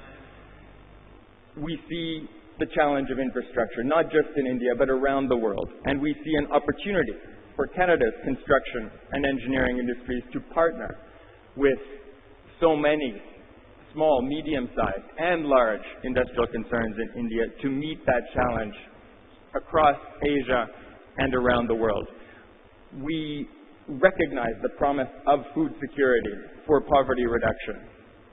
To meet that challenge here in India with world-leading technologies such as cold storage practices, to make India even more of a powerhouse in feeding its huge population and those beyond its borders. The Make in India agenda obviously needs a safe, stable, reliable supply of natural resources. And Canada is keen to partner to provide its share of that supply, including by participating in the growing sector of manufacturing and innovating to manufacture clean energy sources and clean energy technologies. Canada's universities and colleges are well placed and well equipped to help India accomplish the challenging task of educating such a vast population, and then of partnering together to take, as India is, its skill in education to the global marketplace. And then there's the field of finance, where our banks, insurance companies, pension funds have lots to do to deepen global markets and to bring larger investment flows to bear on the potential that India has to lead the world in growth and to lead the world in innovation. Because, Mr. Prime Minister, our two countries are founded on the principle of innovation. Our two countries are the product of bold cycles of innovation. In India, over thousands of years. In Canada, today, we are celebrating, on January the 11th, 200 years since the birth of the founder of our contemporary state, Sir John A. Macdonald. Our Prime Minister, Stephen Harper, will be in Kingston, the hometown of our first Prime Minister today. He had a political career of almost 50 years, was head of government for 27 years, brought us our park system, our famous mounted police. But most importantly, he knitted together what were then, in the 19th century, small colonies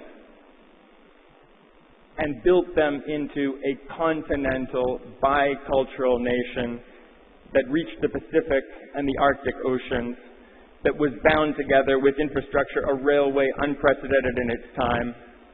And we know that India's long path to resuming its independence over these last 200 years has been a path that makes the potential for partnership between Canada and India stronger than ever, because we know the role that democracy and good government have played, that free markets and economic freedom have played, that the rule of law have played in bringing us to where we are today. And that is why, ladies and gentlemen, we value the ties of business and the growing economic relationship we have with India, but we also value our shared values, our common commitment to countering terrorism, to deepening our cooperation against those who would organize attacks in Paris, Sydney, Mumbai, or Ottawa. We need to prevent these things from happening. We need to speak out against injustice. We need to celebrate our pluralism, our diversity, our respect for human rights, freedom of religion. And it's extremely important for Canada to have such an important friend and a major trading partner in the heart of Asia who shares these common core values, as it is for all of us here today. So John A. Macdonald set out to build a Canada of connection, east to west across the continent, north to the Arctic, and across the Pacific and Indian Oceans. India has the opportunity to be a great linchpin of future global growth. It has the talent, the network, and the spirit of innovation and enterprise. We're proud of our partnership with you. We look forward to the next phase of expanded relations, and we are delighted to be able to join you in witnessing the great boost that Vibrant Gujarat gives to the economic life of India and of the world. Thank you. Thank you, sir, for putting such great faith in the country. We now invite Mr. Yosuke Takagi, Honorable State Minister, Ministry of Economy, Trade and Industry, Government of Japan. His address will be interpreted in English by Ms. Yano. ご紹介ありがとうございます。ナレンドラ・モディ首相閣下、アナンディベン・パテル・グジャラート州首相閣下、ご列席の各国大臣及び代表者の皆様、本日はスピーチの機会をいただき、誠に光栄でございます。Thank you for your introduction.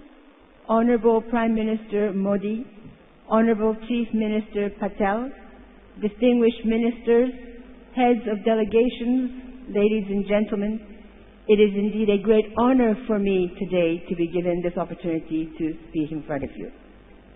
昨年、モディ首相が訪日をされた際、経済産業大臣との会話の中で、我々に米がうまく炊けたかどうかを知るには、一つ味見すれば足りるというインドの格言を紹介いただきました。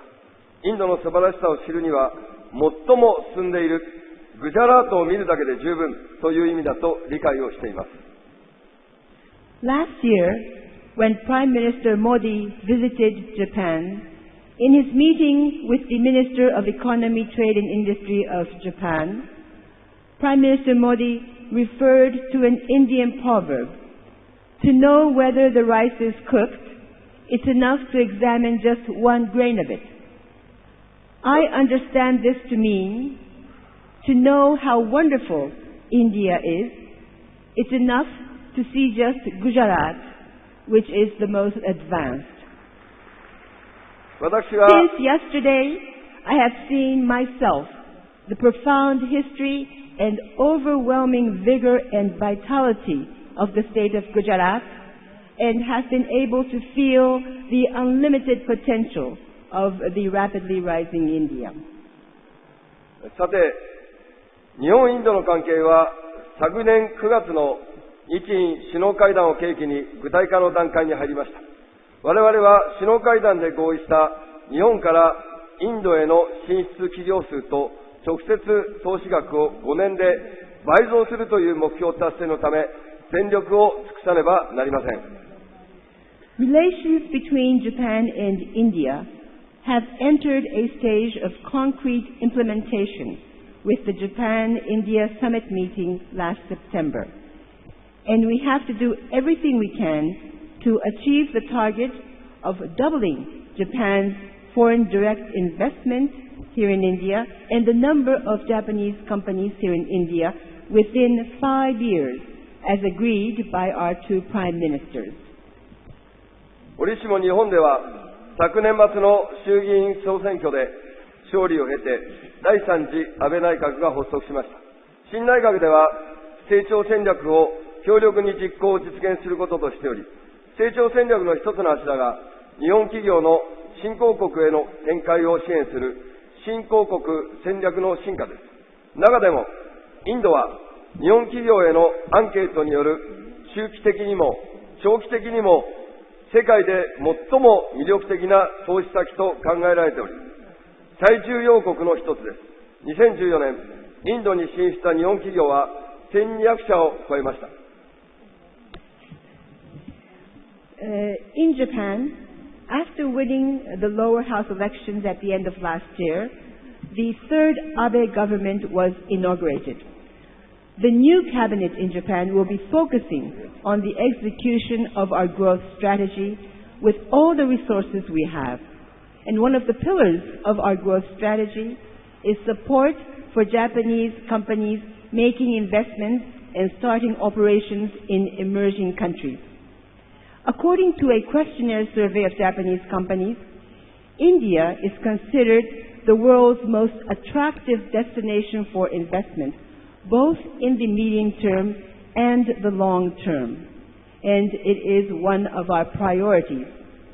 And in 2014, more than 1,200 Japanese companies have made investments in India. 同時に日本企業によるインドへの投資はその高度な技術力を通じてインド国民の生活水準の向上、貧困の削減、インド経済の持続的発展に貢献できます。日本企業の新興国展開支援を掲げるアベノミクスと海外から投資を呼び込みを掲げるモディノミクスは相互間関係にあり、両国が一丸となって取り組むことが日印の戦略的な経済関係を強固なものにすることとなると信じております。ここで私は改めてモディ首相のインドは日本なくしてありえない、日本もインドなくしてありえないという言葉を想起いたしました。Japanese investments in India through their high level of technology can help to upgrade the living standards of the people of India, reduce poverty, and contribute to sustainable development of the Indian economy. Abenomics, with its policy of supporting Japanese investment in emerging countries, and Modinomics, with its policy of attracting foreign direct investment, are mutually complementary. And I am quite sure that our two governments, working closely together, will be able to place on a firm footing the strategic economic relations between Japan and India. Let me recall here the words of Prime Minister Modi. India is incomplete without Japan. Japan is incomplete without India. 日本企業にとってインドの中でもグジャラート州は特別な州の一つです。グジャラート州は両国で推進するデリー・ムンバイ産業大動脈構想の主要州の一つであり、また日本企業へのアンケートの結果によると、投資に対しての州行政の対応の良さという項目で、グジャラート州は2位以下を大きく引き離して第1位の州となっています。本日は100名を超える日本企業からの参加者を得ており、その関心の高さが伺えます。これもモディ前州首相、パテル州首相のリーダーシップの結果と考えております。For Japanese companies, Gujarat is one of the special states for us in India. The state of Gujarat is one of the core states of the Delhi-Mumbai Industrial Corridor Initiative that we are promoting. And according to a survey of Japanese companies, Gujarat is number one, far ahead of other states in terms of good response from the state government when making an investment. Today, there are more than 100 participants from Japanese companies demonstrating the strong interest of the Japanese business community.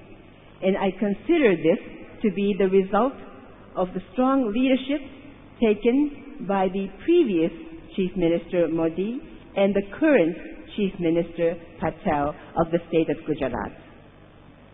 このような中、日本を代表する企業が相次いでグジャラート州への大型投資を決めています。さらなる企業進出を後押しするため、日本の専用工業団地の開発も進んでいます。海水の淡水化、電力系統安定化、地下鉄、空港などインフラプロジェクトも目白押しです。Leading Japanese companies, one after another, have decided to make large-scale investments here in the state of Gujarat. And to give a further push to further investments by Japanese companies, a Japanese industrial zone is now being developed. Seawater desalination, grid stabilization, metro, airport, and other infrastructure projects are all being planned and are now in the pipeline. 本日は州政府と経済産業省の間でプロジェクト加速化のために協力覚書を締結することを予定しています。また、グジャラート州政府と経済産業省との間で産業発展に対する政策対話を立ち上げ、継続的に実施をしていきたいと考えています。Today, the state government of Gujarat and the Ministry of Economy, Trade and Industry of Japan will be signing a memorandum of cooperation to speed up these projects. We also wish to launch a policy dialogue on industrial development between the state of Gujarat and the Ministry of Economy, Trade and Industry of Japan and hold the dialogue on a continuous basis. これらの取り組みを通じ、メイクインインディアに向けた具体的なアクションをここグジャラートから立ち上げていきたい。ありがとうございました。Through these initiatives, we intend to act here in Gujarat to launch the Make in India from here in Gujarat. Thank you for your attention. Thank you very much. Thank you, sir. We now invite Mr. S. Iswaran, Honorable Minister, Government of Singapore, for his address.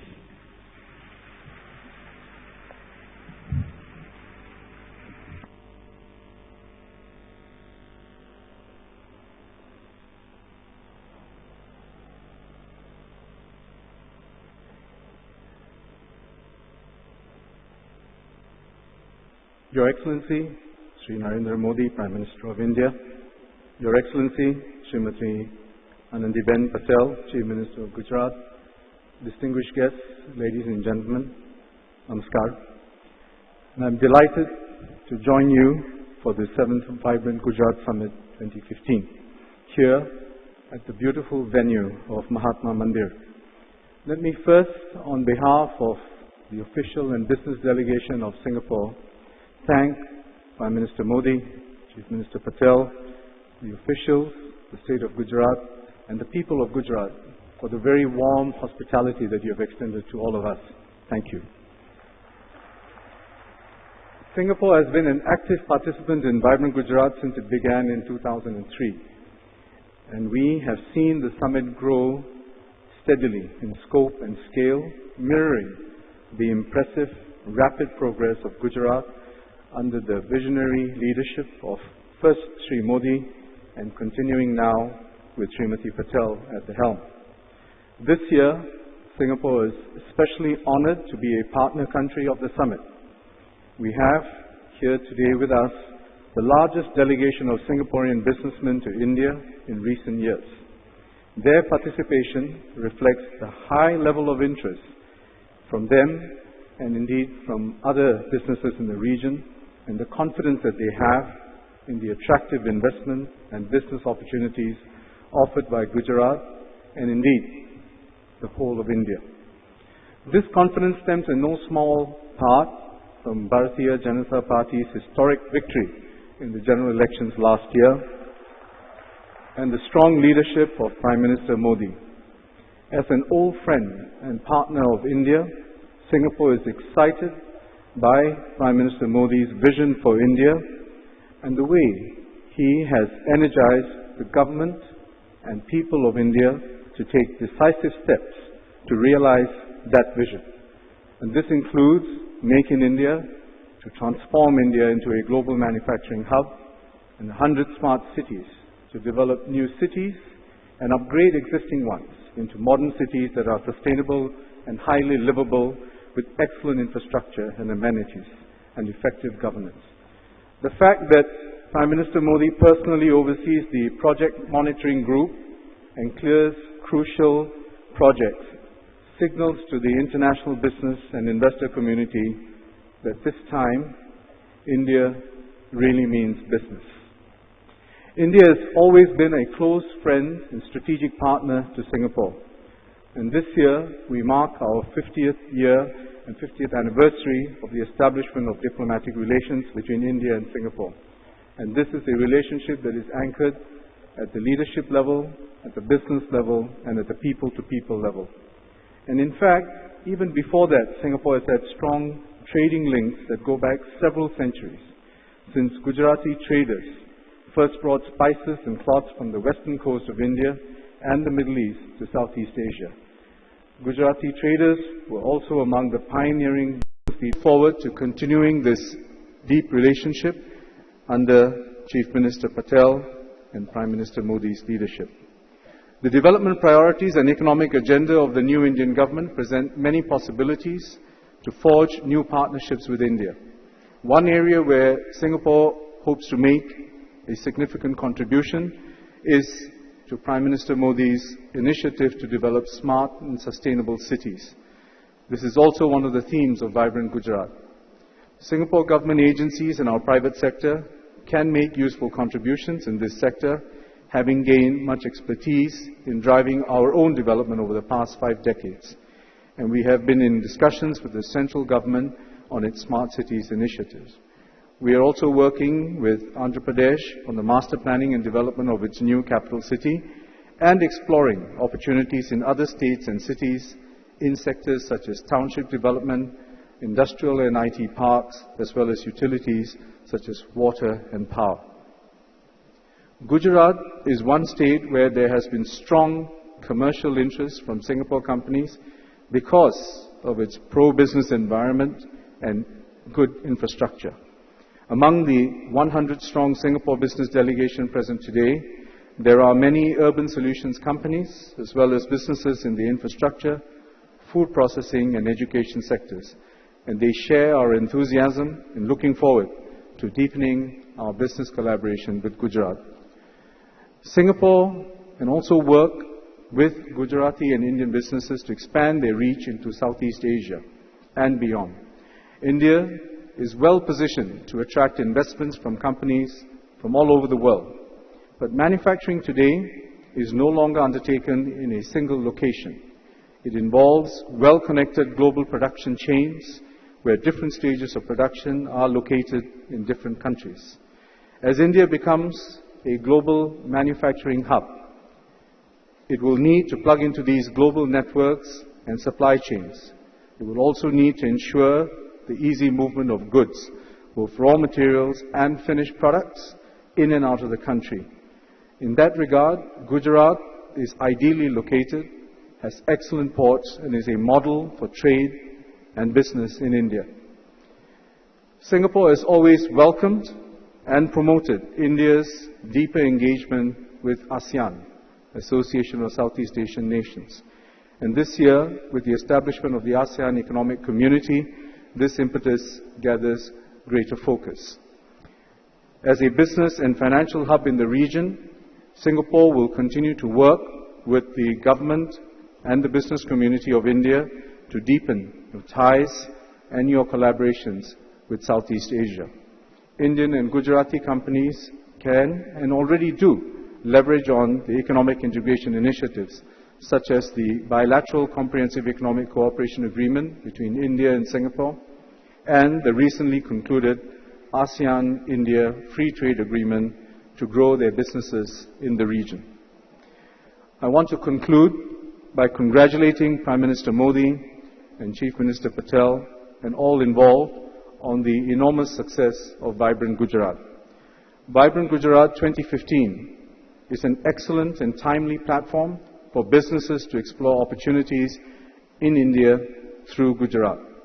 It is also an opportunity for Gujarat and India to look outwards at the wider region with Singapore and the other many partners who have gathered here. Perhaps most importantly, I think it is fitting that it is here in the home state of Mahatma Gandhi that we are gathering to think and consider partnerships that can fully realize the enormous potential of India and to build a better life for more than 1.2 billion people of India. Thank you for inviting us. Thank you. Thank you, Minister, sir. We now invite Lord Livingston, Honourable Minister of Trade and Development, Government of United Kingdom.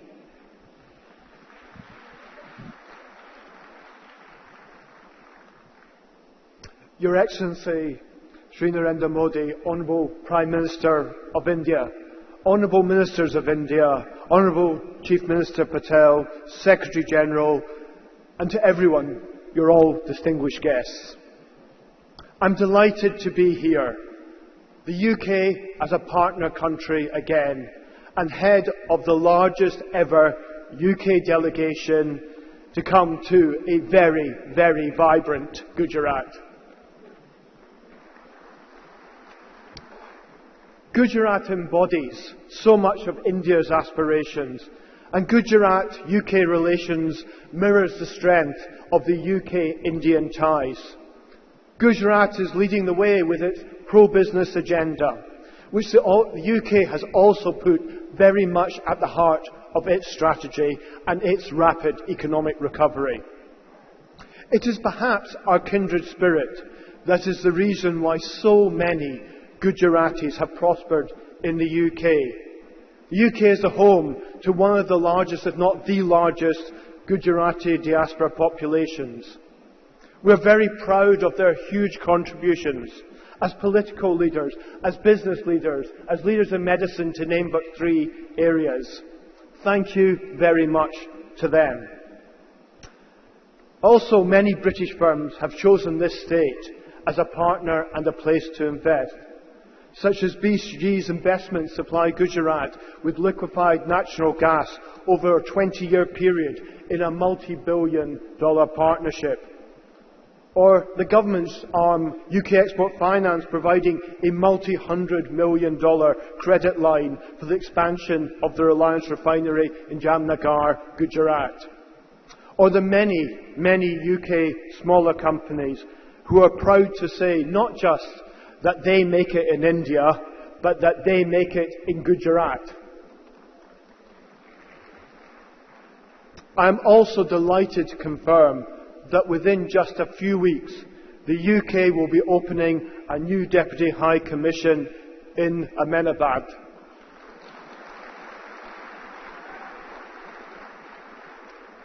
This will be the first full diplomatic mission opened by any country in Gujarat. Prime Minister Modi's bold vision to replicate the success of Gujarat in creating a vibrant business environment across the whole of India is very much welcomed.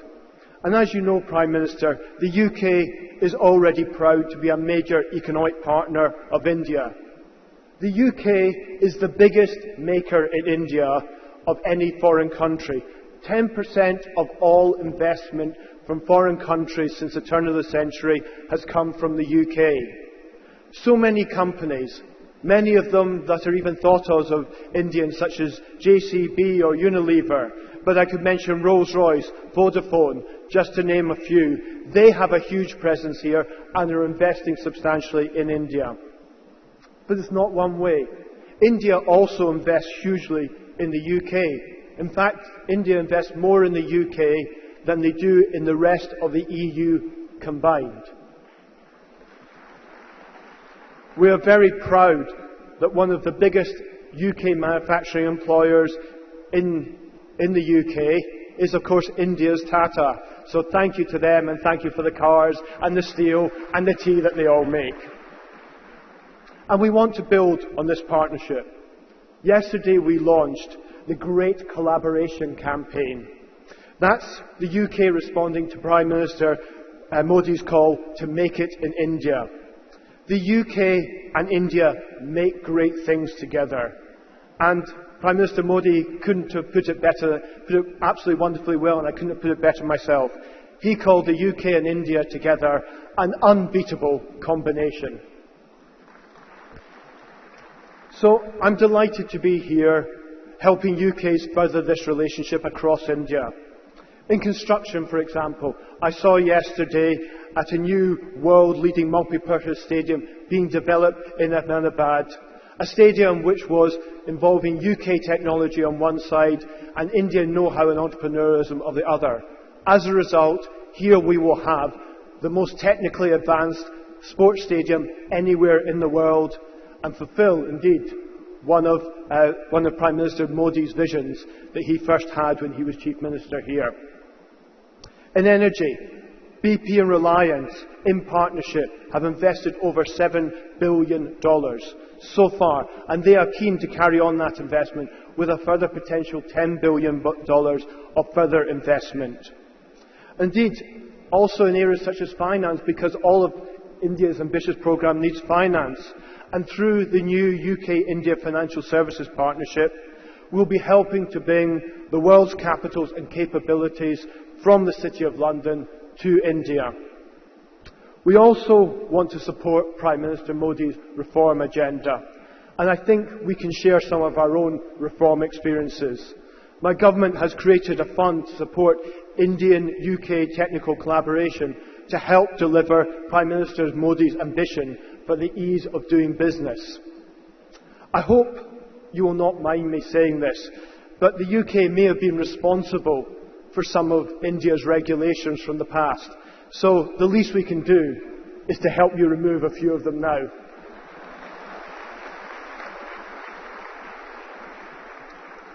The UK looks forward to strengthening and deepening our partnership with India. What we can achieve together in partnership is greater than anything that we can achieve on our own. I'd like to thank all of you for a hugely warm welcome to Gujarat. This is a phenomenally impressive state in a wonderful country. I'm delighted to be here and for the UK to be the partner of Gujarat and the partner of India. Thank you very much.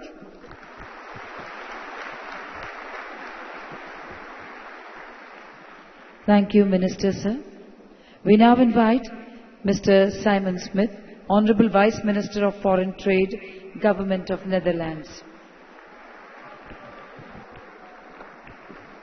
Good afternoon.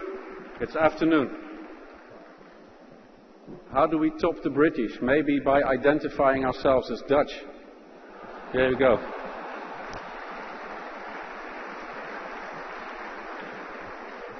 Honourable Prime Minister, Honourable Prime Minister Modi, Honourable Chief Minister Patel, Excellencies, ladies and gentlemen. It's indeed a great honour to be here today speaking to you, Netherlands, as a partner country of Vibrant Gujarat 2015. Kem cho Gujarati bayo ana beheno. I'm very glad you understood that. In recent years, Vibrant Gujarat has developed into a flagship event for trade and investment, not just for the state of Gujarat, but for the whole of India. So let me pay tribute here to the organizers for their visionary approach in organizing this global event, which is so important to the growth agendas of both Gujarat and India as a whole. The Netherlands and India have enjoyed centuries of friendship and trade, so it didn't take long to say yes to being a partner country here today. It was here in Gujarat in 1615, 400 years ago, that the first Dutch traders set foot on the Indian subcontinent. So it was logical that the Netherlands opened its first economic office here in Ahmedabad. And this office bears witness to our commitment to the economy and people of Gujarat. Now, India, as the maritime and aviation hub for South Asia, parallels the Dutch experience as gateway to Europe. Our strategic position, each on our own continent, creates opportunities to work with each other. Let me give you just a couple of figures. At the moment, the Netherlands is the third largest investor in India, and India is the fifth largest investor in my country. Our bilateral trade amounts to 12 billion euros, and it is growing rapidly. We are working together in a number of areas like agriculture, water management, logistics, urban planning, life sciences, healthcare and sports. And a huge number of Dutch multinationals are based in India, and many have set up their R&D centers in India. So we don't just make in India, we research, we design, and we develop in India, assisting you to move up rapidly in the value chain. India and the Netherlands have a lot in common. We both strive to be centers of knowledge, to encourage cooperation with knowledge institutions, to improve IT infrastructure, create knowledge-based jobs, and attract foreign students. We also work together to promote sound corporate governance and corporate social responsibility on the basis of an MOU that we have signed between our two countries. And we face similar challenges. One of them is urbanization. Around 400 million people, some 30% of India's population, live in urban areas, and this figure is expected to rise rapidly. And I think also the President of the World Bank alluded to that. By contrast, more than 80% of the Dutch population already live in urban areas. So we have some experience on urbanization. Dutch businesses have a lot to offer in areas like water and waste management, urban planning, architecture, civil engineering and mobility. And we hope to showcase this expertise tomorrow in our Smart Cities seminar. Now, another challenge, and maybe the biggest one, is food security. India has enormous agricultural potential, and you're one of the biggest producers in the world of dairy products, fruits, vegetables, grain, and also, of course, cotton. Now, food production needs to increase rapidly in India to keep pace with the fast-growing population. And agricultural businesses play a crucial role in achieving food security. And this includes a lot of things. It includes infrastructure, cold chain management, food processing, and last but not least, of course, the farmers themselves. In the Netherlands, we have worked very hard to master food chains in the past few decades, from production to transportation, marketing, distribution, or as we say, from the stable to the table. Now, what's more, our agricultural sector is renowned for its innovative and comprehensive approach, because it's basically a high-tech sector, which makes us the second largest agricultural exporter in the world, just after the US. Now, India and the Netherlands cooperate extensively in the field of agriculture, and we have a joint action plan that bodes very well for the future. But also in other sectors like ports, logistics, energy, waste management, water, and also sports, we have an equally innovative approach. Dutch interest in India, however, goes beyond the shared challenges. India is rapidly becoming an important leader in the global economy. thanks to its expected growth over the next decades, its demographic evolution, and of course, the dynamic leadership of Prime Minister Modi. Yes, you may applaud, yes. Today I'm heading a delegation of more than 100 Dutch businessmen and women. They are sitting over there wearing orange scarves. Well done, guys. And they represent the best Netherlands has to offer across the wide range of sectors that I just mentioned. All major companies are eager to do business with India, and they want to seize this opportunity to team up a vibrant Gujarat with a vibrant Netherlands. So as a partner country, we stand ready and are very keen to help Vibrant Gujarat 2015 a great success, and even turn it into a benchmark for several events and similar events to come over the years, not just for Gujarat, but for the whole of India. I want to conclude by maybe giving you 3 things that I think define our relationship and are indeed the basis of any relationship that is to be successful. And the same goes for a marriage, by the way. It's 3 things. It's trust, it's mutual respect, and its long-term commitment. Khub Aabhar. Thank you very much.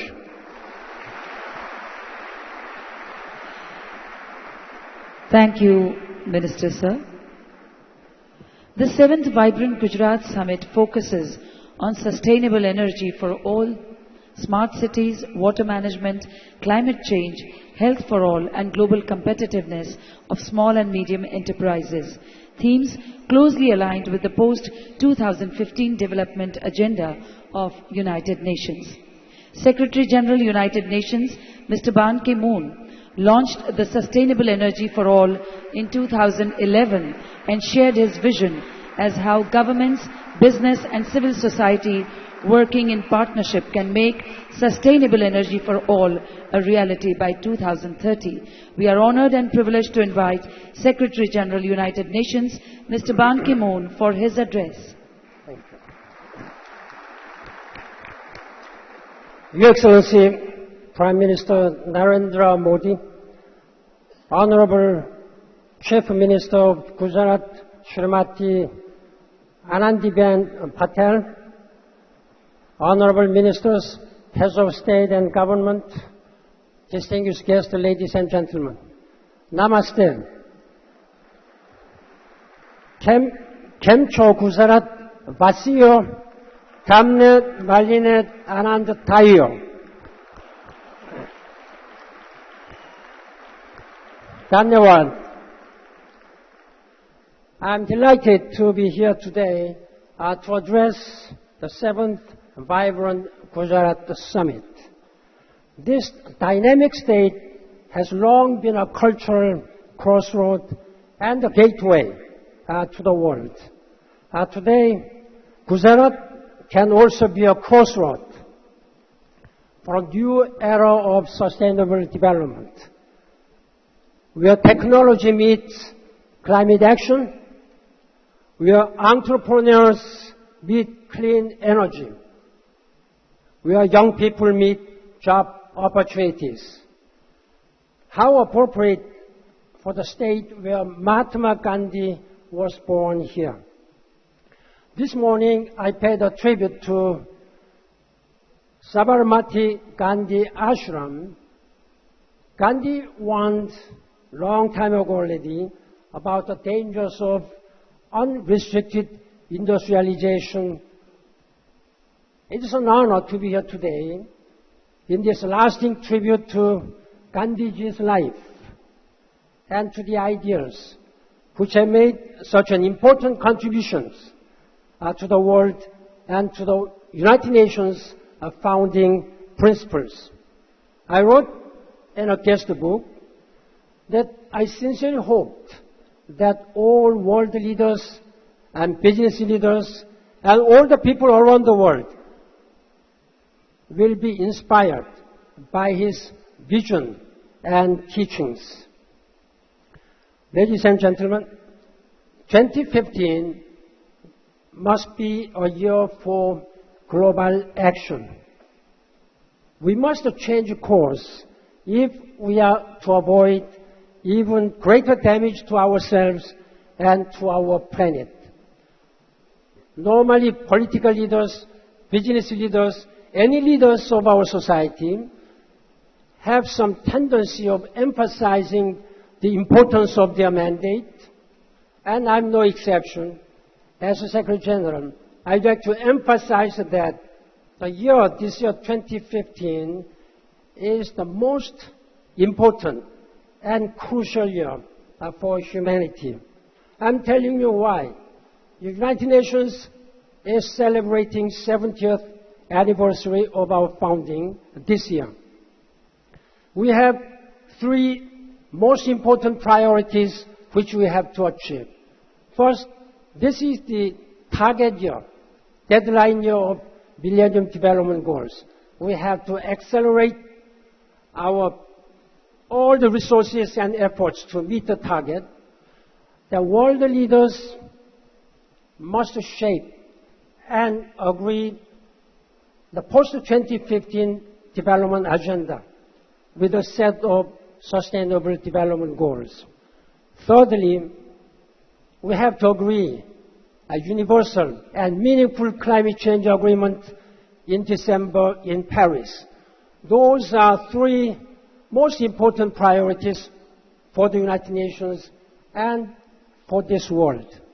Then we have very important enabling factor, that is the Addis Ababa Conference for Financing for Development. To achieve all these goals, we need to have robust financial and technological support. That is what we are going to achieve in July in Addis Ababa. We have to work together. All these meetings overlap and aim mutually reinforcing goals to map out a new era of development that strengthens equity and fosters inclusive growth and climate action. The proposed Sustainable Development Goals are intended to be transformational.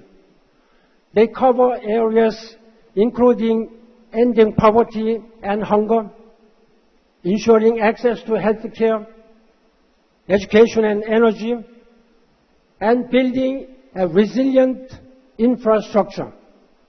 I thank India for playing a full role in creating this agenda through broad consultation. Excellencies, ladies and gentlemen, Gujarat is a prime example of how sustainable energy and climate action are different aspects of the same issue, and connect the economic growth, increase the social equity, and a healthier environment. I am pleased that my Sustainable Energy for All initiative is a partner of Vibrant Gujarat. We have launched this Sustainable Energy for All initiative with three goals. First, by 2030, we must provide universal access to energy to all 7 billion people in the world. I know that the Prime Minister Modi has declared that he will provide 24-hour electricity to New Delhi and will expand this energy service. Then second, double the energy efficiency. This is what you are doing in Gujarat. And thirdly, most importantly, double the use of renewable energy in global energy mix. I applaud and commend Prime Minister's initiative to increase the share of solar and wind power in India's energy mix, and for his vision in accelerating the development of solar energy when he was a Chief Minister of Gujarat. I also commend the Prime Minister's ambitious 100 Smart Cities initiative and encourage the use of renewables and energy efficiency. I count on India's forward-looking leadership this year as governments from around the world seek to adopt a meaningful, equitable, and universal climate change agreement in Paris. This agreement must contribute to keeping the world safe from dangerous climate change, and it must embrace the concept of equity and ethics in light of differing national circumstances for individual countries. The longer we delay taking action, the more we'll have to pay. And those who suffer most will be the poorest and the most vulnerable people. Ladies and gentlemen, this event, Vibrant Gujarat, goes far beyond return on investment. You are here not only to build industrial strength, but to talk about sustainable, inclusive solutions.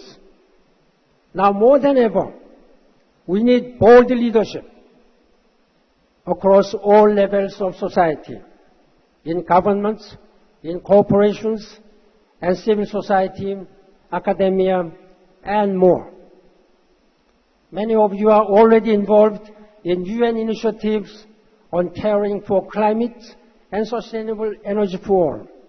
Now, I challenge all of you present here today to do much more. First, I call on India's business community to lead the transformation we need to achieve sustainable development and inclusive growth. I ask you to channel your efforts into decisions that will benefit your companies, your country, and your children's future. Second, I call for India's continued strong leadership in the 3 negotiating processes which I have mentioned this year for due agreements on sustainable development, climate action, and financing. Third, I call on India to come forward with an ambitious national contribution on climate change as soon as possible, one that is consistent with your particular national circumstances. Mr. Prime Minister, Excellencies, ladies and gentlemen, India is in a unique position to lead the move toward sustainability in the wider world. This year will provide a formidable opportunity for emerging powers to position themselves in a changing global landscape. In your youthful country, nearly half the population of India is under 25 years of age. What great potential you have, and what great responsibility. After all, the half of this global population is under the age of 30. So we are living in a very young world. So we have to do much more for our young people. We owe it to these people and their counterparts all over the world to leave them a clean, green planet full of opportunity and responsibility. We cannot fail our children and grandchildren.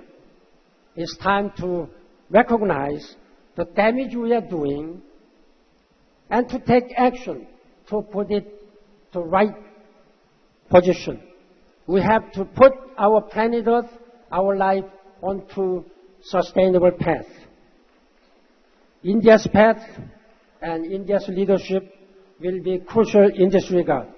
And I thank you for your taking part, and let us work together to make this world better for all, sustainable for all, where nobody will be left behind. I thank you for your leadership. Dhanyawad.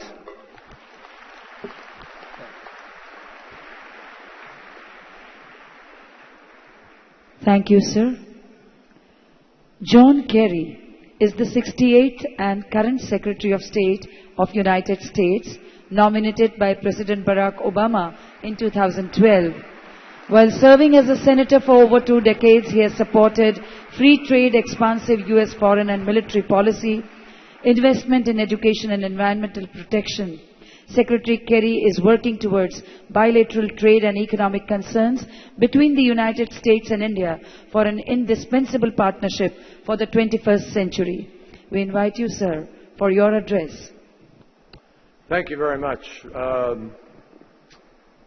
Prime Minister Modi and Secretary General Ban, many distinguished ministers, trade representatives, prime ministers, ladies and gentlemen, I fear we have reached that magical moment in an event when just about everything has been said, but not everybody has said it. For me, it is a privilege to be able to be here for many reasons, but perhaps most importantly, I'm personally delighted to be back in India and to join you for the 7th Vibrant Gujarat Summit, particularly because this is the home state of your visionary Prime Minister, your Prime Minister who has brought a particular energy to this transformational moment, but also because he has already made the name Gujarat synonymous with possibilities, with change, with energy. And I know that it is because of his reputation for what he achieved in the course of his leadership here in Gujarat that the people of India have now given him this very special mandate to help make this the moment that we all come together to achieve the goals that Secretary Ban Ki-moon, World Bank President Jim Kim, and others have described here this morning. It is also particularly exciting for me. I am told that this morning we are all of us talking to about 95% of the people responsible for 95% of the GDP of India. So this is an amazing opportunity. I know that President Obama is very excited and particularly pleased with the fact that he will be the first United States president to be honored as chief guest on Republic Day commemorations.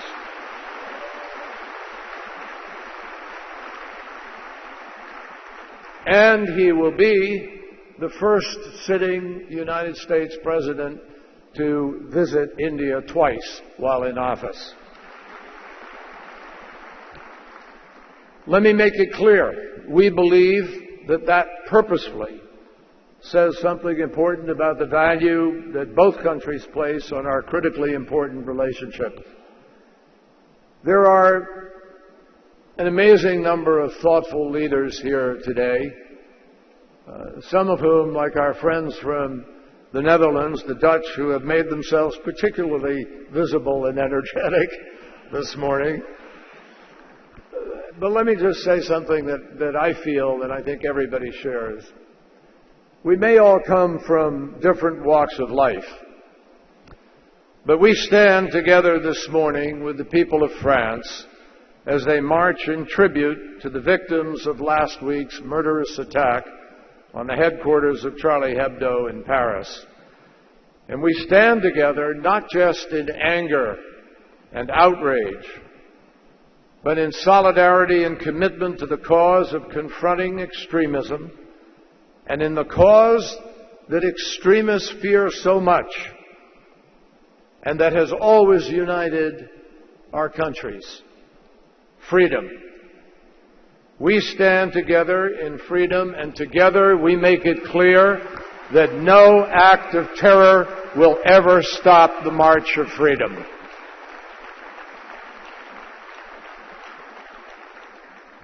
I want to emphasize, not to the exclusion of any other country, there are many countries here who share this particular belief. But the United States and India are two countries literally defined in our documents that create us as a nation, defined by our commitment to freedom, to innovation, to the belief that all things are possible. President Obama often tells people that only in America would his particular journey have been possible. And Prime Minister Modi's journey, from a young man who sold tea right by the railroad here in Gujarat to the Prime Minister's residence on Race Course Road, seems no less improbable. So we join with you in celebrating the extraordinary new chapter of India that is being written today. I am especially pleased to be joined here by two key leaders from our administration, leaders on the U.S.-India relationship, Ambassador Rich Verma and Assistant Secretary Nisha Desai Bishwal. Half a century ago, Ambassador Verma's parents left India, a country they loved and have never stopped loving, to build a life in the United States.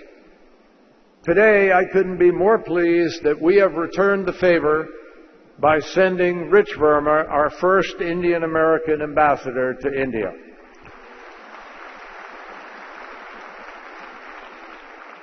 And Nisha, who is here today, was born right here in Gujarat, and she is now here as the Assistant Secretary of State of the United States and my principal advisor on strengthening the U.S.-India partnership.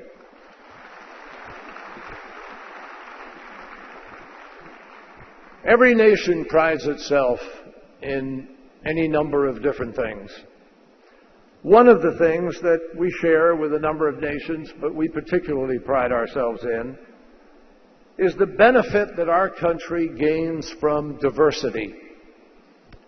And frankly, this belief in opportunity, even against long odds, is unique to India and the United States in many ways. Our founding documents begin with exactly the same three words: we the people. And our innovators and entrepreneurs are constantly pushing the curve of discovery, constantly believing in the possibilities of the future. I've been coming to India now for many years. In fact, I remember traveling here at the end of the Cold War, a young senator, when the nerves were still raw and suspicions still lingered. But as a senator, I began to see then how profoundly this relationship could change quickly. When I traveled to Delhi, Mumbai, and Bangalore with executives from companies and high-tech industries, I was immediately overwhelmed by the sense of possibility, by the promise, by the entrepreneurial passion. And I believe very strongly that today the moment has literally never been more ripe to deliver on the incredible possibilities of relationships between all of our countries. If we work together with partners who are here and some who are not here today, I am convinced that the world's oldest democracy and the world's largest democracy can help to forge a new era of shared prosperity and security for hundreds of millions of people in India, but indeed across Asia and across the world. We can do exactly what Jim Kim said. We can end extreme poverty in our lifetimes. In fact, our economic partnership is already growing stronger by the day. Annual trade in goods and services between the United States and India has grown nearly fivefold since 2000 alone. Bilateral foreign direct investment now stands at nearly $30 billion. And our trade and investment supports hundreds of thousands of jobs in both of our countries and in other countries that are partnering here. The fruits of this kind of partnership are extraordinary, and the supply chain for goods and services now stretches not just one country to another, but between many different countries.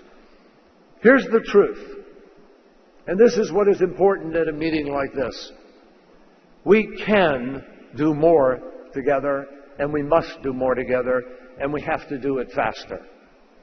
That's why I'm here this week, because I want to ensure that our economic relationship grows stronger in every respect. We share Prime Minister Modi's goal of increasing our country's annual trade fivefold in the years ahead, and we want to expand our commercial ties and change the way our businesses talk with one another so that we can take this relationship and these relationships, plural, to the new heights that we envision. And I want to emphasize, we do not view this as a zero-sum competition where we have to fight exclusively for what we want or what India, United States should have. All of us have an ability to take charge of the opportunities that are staring us in the face. When you consider, and I think Jim Kim mentioned these numbers, the numbers of people living in extreme poverty around the world today, the numbers of schools that need to be built, the number of hospitals that need to be built, the roads that need to be built, the energy grids that need to be changed, the unbelievable opportunity for tourism when more middle class travel. We are looking at an endless set of possibilities, and it is through this kind of meeting that we will harness the energy to make the most of those possibilities. I'm convinced as we look to the relationship of the future, though, just as Ban Ki-moon mentioned a few minutes ago, there is one enormous cloud hanging over all of us which requires responsibility from leaders. Global climate change is already violently affecting communities, not just across India, but around the world. It is disrupting commerce, development, and economic growth. It's costing farmers crops. It's costing insurance companies unbelievable payouts. It's raising the cost of doing business. And believe me, if it continues down the current trend line, we will see climate refugees fighting each other for water and seeking food and new opportunity. So this is a relationship between India and the United States where we believe very deeply that we can turn sustainable economic growth opportunities into a prosperity we have never seen before. And it means one very simple thing. Unlike many problems in public life, where you struggle sometimes between the pluses and minuses of a particular choice you make, and leaders here all know, and business leaders all know what I'm talking about. The choices of climate change offer an unprecedented number of pluses, and frankly, almost no downside.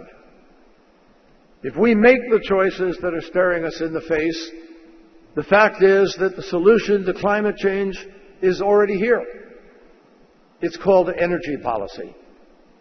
Sustainable energy policy. And in sustainable energy policy comes a whole set of benefits to our economy, such as many countries in the world are screaming for today.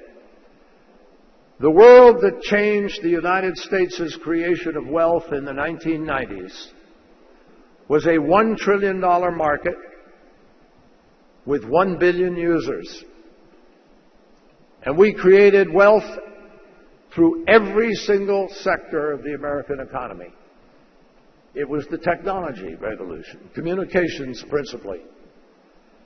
The world we're looking at today, the energy market, is a $6 trillion market with 4 to 5 billion users today, potentially, and up to 9 billion users by the year 2050 if the population meets the current trends.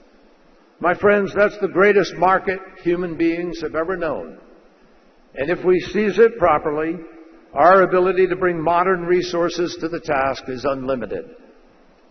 That means we need to join together and take advantage of the challenge that was laid down by Prime Minister Modi, who is now committed to greatly expand India's wind resources, make your agricultural systems more resilient, increase your national solar mission fivefold, and together we can create an environment where all of our companies play leading roles in bringing cutting-edge technologies, equipment, capital, and know-how, not just to India, but to countless countries that need this growth and development now.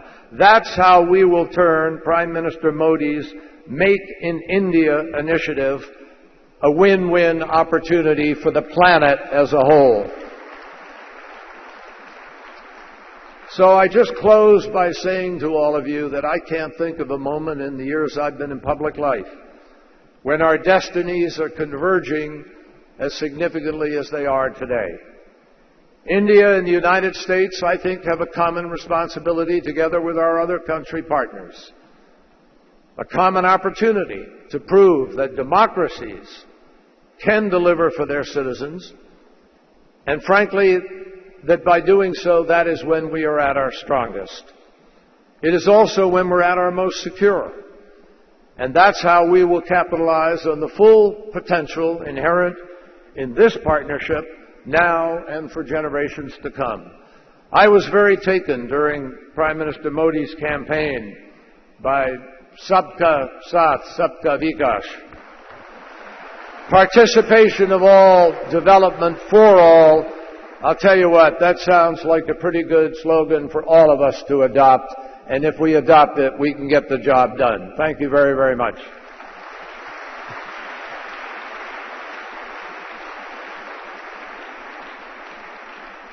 Thank you, sir.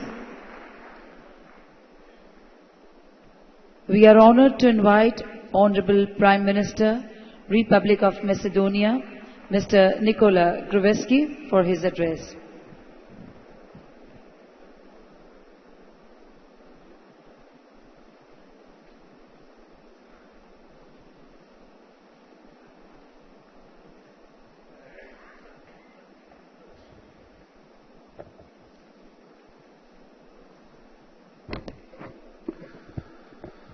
Honorable Prime Minister of India, Mr. Shri Narendra Modi, Distinguished Secretary General, Mr. Ban Ki-moon, Distinguished President of the World Bank, Mr. Jim Yong Kim, Distinguished Secretary of State, Mr. John Kerry, Prime Ministers, Ministers, CEOs, ladies and gentlemen. I am honored and pleased to be here today and to have the opportunity to address the 7th Vibrant Gujarat Summit. In the global world in which we live today, sharing ideas and businesses, perspectives gives us a broader picture of the world that we live in, the challenges that we are facing, and the leadership that we need to show in order to provide sustainable development and to secure better world and prosperous future for the next generations. The presence of the worldwide political and industry leaders, as well as participation of high-ranking academics, entrepreneurs, NGOs, activists, and other decision makers, make this summit an excellent forum for debates, for policy making, knowledge sharing, presentation of business opportunities, and networking. This environment, I believe, is a great platform for achieving the summit's goals, and in the same time, it is an important tool for providing economic growth, job creation, and overall prosperity of the nations. As the 10th largest country in the world, according to the nominal GDP, and globally one of the fastest growing economies, India has contributed to the growth of the world economy in the most difficult times in 2007 and 2008. Steps taken by the new Indian government for fiscal consolidations, and as well as the economic growth of 5.5% in 2014, illustrate that India is on the right track to secure its important role in the world economy. In our globalized world, opportunities do not come to one's hands on their own. Rather, one needs to create them. So, be innovative and keep upgrading your competitiveness.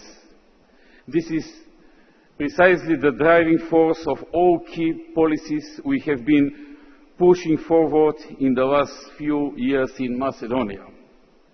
This ongoing transformation has been essentially focused on different pillars: creating good business climate, investing in infrastructure, support and strong reforms in education and administration, and support of innovations, technologies development and rule of law. Macedonia is a country which is politically official candidate for full membership to European Union and NATO, the country which is very reform-oriented, and the country where the main focus is always to the continuous improvement of education. We are investing 6.5% of GDP in education every year. In the last 8.5 years, the Republic of Macedonia, under my leadership as a Prime Minister, initiated and implemented many reforms for improvement of the business climate. According to the World Bank Doing Business Report 2015, Macedonia is a leader in the southeastern Europe and 30 in the world out of 189 economies, according to the Good Business Climate, better ranked than almost 2/3 of the EU members countries. According to the same report for starting a business, Macedonia was ranked as a 3rd in the world and 1st in Europe. Concerning investors' protection, Macedonia was ranked 21st in the world and 1st in the region. And we had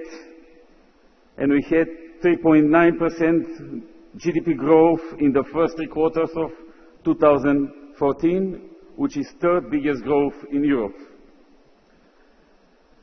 Furthermore, according to the most recent report of the World Bank and PricewaterhouseCoopers, which refers to the ease of paying taxes, Macedonia is ranked 7th out of 189 economies, and we are number one country in the world for having the lowest taxes, with a total effective tax rate of 7.4%.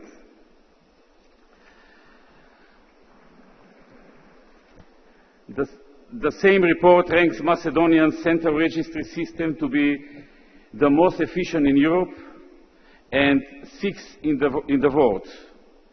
Europe's quickest place to start a business. The rule of law is the core business of our Euro-related reforms.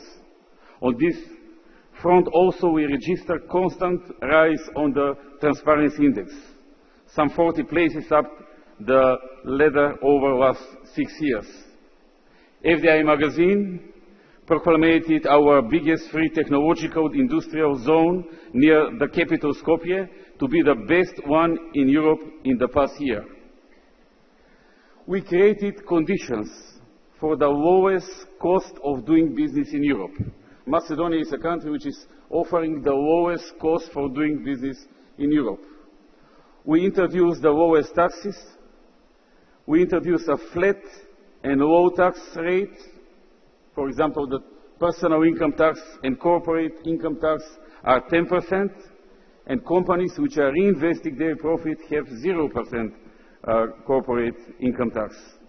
We also reduced the value-added tax for a number of sectors from 18% to 5%. We reduced the social contributions by 1/3. We have the most competitive energy and logistic costs and very competitive labor costs.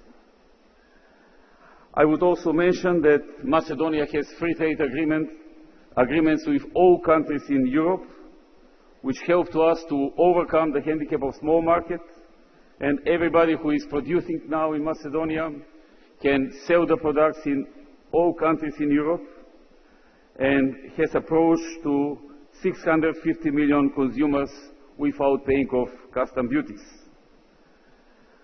Also, we created a big number of free economic zones, which are giving special benefits to the companies which are investing in those zones. And for many companies from America, from Asia, and other continents, Macedonia became gateway for the European market. As a result of this, big number of companies in the last year opened their new facilities exactly in Macedonia. Macedonia is a country which is very friendly to the business-oriented. Dear Mr. Modi, I would like to thank you for being a great host of such important global event, and I hope that we will continue this kind of communication and cooperation in the future. The great sense of hospitality and welcoming mentality are a point that we share with our Indian friends, as we do share also one of the most generous persons that mark our era, that is Mother Teresa, born in Macedonia, grown up in Skopje, the capital of Macedonia, and cherished around India and the world. Once Mother Teresa said, "If we have no peace, it is because we have forgotten that we belong to each other." Thank you very much.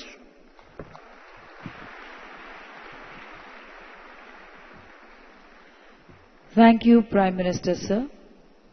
We are honored to invite Honorable Prime Minister Bhutan, Mr. Tsering Tobgay.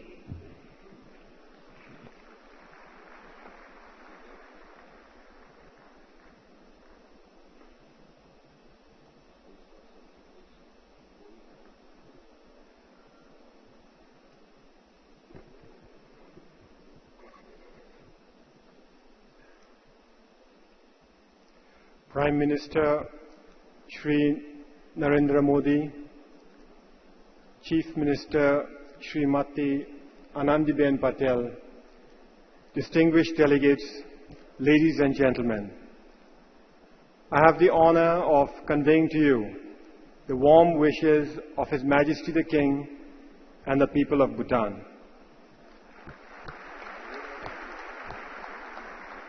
When I met Prime Minister Modi during the SAARC summit in Kathmandu, that was barely 6 weeks ago, sir.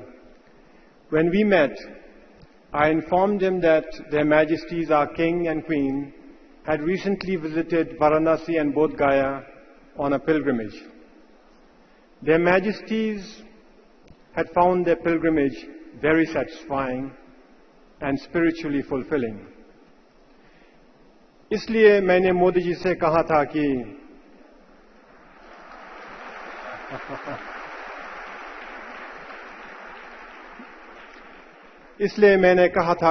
मैं भी धार्मिक यात्रा के लिए वाराणसी और बोध गया जाऊंगा, लेकिन हमारा लिए धार्मिक यात्रा के साथ साथ एक आर्थिक यात्रा भी बहुत जरूरी है। और मैंने कहा था कि इस यात्रा के लिए, मेरे आर्थिक यात्रा के लिए मैं गुजरात जाना चाहूंगा।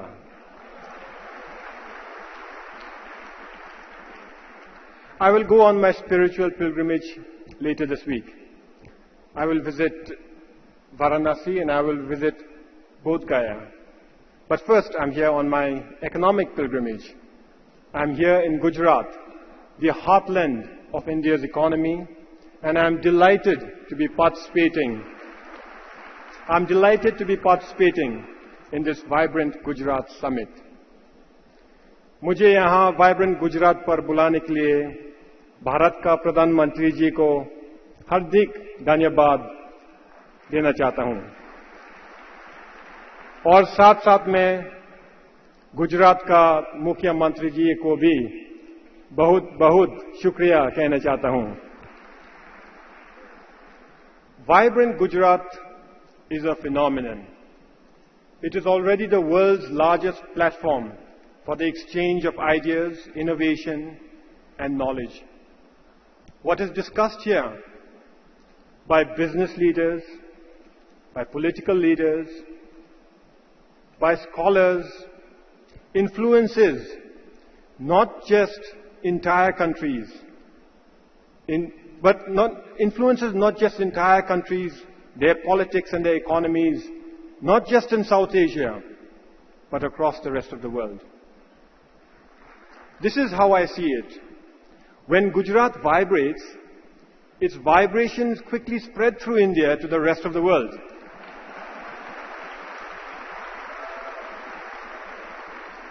And that includes my country, even though it is guarded by the mighty Himalayas. Let me introduce my country. Bhutan is a small country tucked away in the Himalayas, sandwiched between the world's two largest countries, India and China.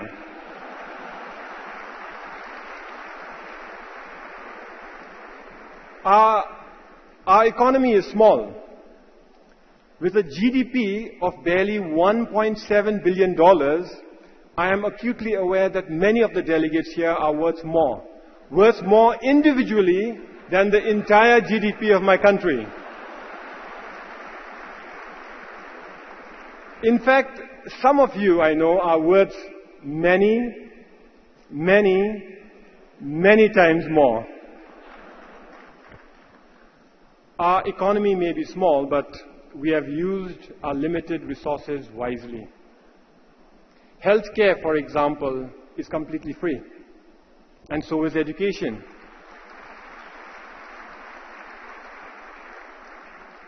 And so is education. All our children enjoy free education. And not just free primary education, but free secondary education, and for those who work hard, free college education.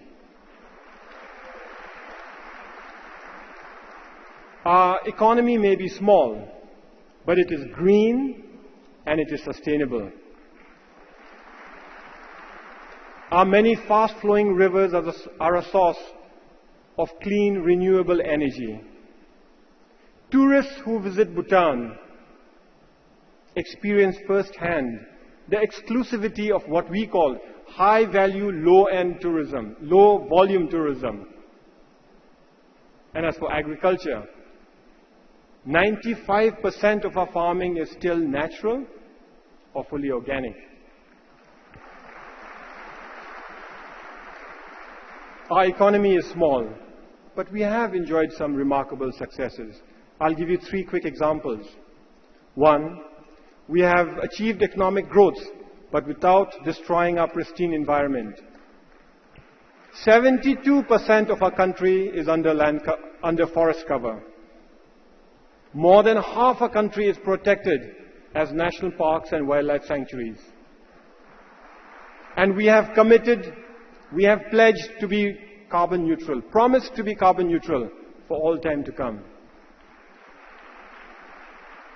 2, we have achieved social progress, but without undermining our rich culture and heritage. We are the last surviving Mahayana Buddhist state. But truth be told, our traditions are not just surviving, they are thriving. We are flourishing. And 3, we have achieved democracy without having to fight for it. Our people never wanted democracy, so it was introduced in an unprecedented manner, gifted by the throne against the will of the people. Our democracy is only 7 years old, but it is vibrant, it is entrenched, and it is already institutionalized. We have achieved this and much more because of the extraordinary leadership of our kings. Our enlightened monarchs are the chief architects of gross national happiness, a unique development philosophy that strives to balance material growth with inclusiveness, sustainability, and good governance. Our fourth king has famously said that for Bhutan, gross national happiness is more important than gross national product. सकल राष्ट्रीय खुशी सकल राष्ट्रीय उत्पत्त से ज्यादा जरूरी है. Gross national happiness has attracted considerable attention and interest both within our country and from abroad. And so scholars and philosophers, politicians and economists have offered to define GNH in countless ways. But His Majesty the King has repeatedly reminded us that gross national happiness simply means development with values. Much of what we have achieved has been possible because of the friendship and support of India, our very close friend and neighbor. I wish to thank Prime Minister Modi, your government, and the people of India for your steadfast support, for your steadfast friendship, and your continuing support. I have introduced my country to you because I wish to invite you to Bhutan. I want to tempt you to visit my country so that you can breathe our fresh air, so that you can see our clear skies, so that you can taste our sparkling waters, so that you can meet our friendly people, so that you can enjoy our unique culture, so that you can experience gross national happiness.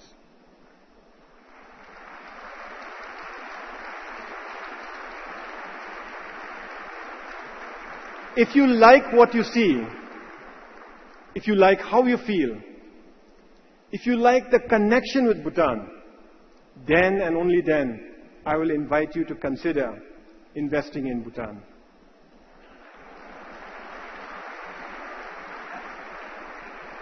Bhutan is open for business. We have a workforce that is well educated. We have clean energy that is very cheap. We have economic policies that are business friendly. We have peace and political stability. And most importantly, we have free and complete access to India's huge market.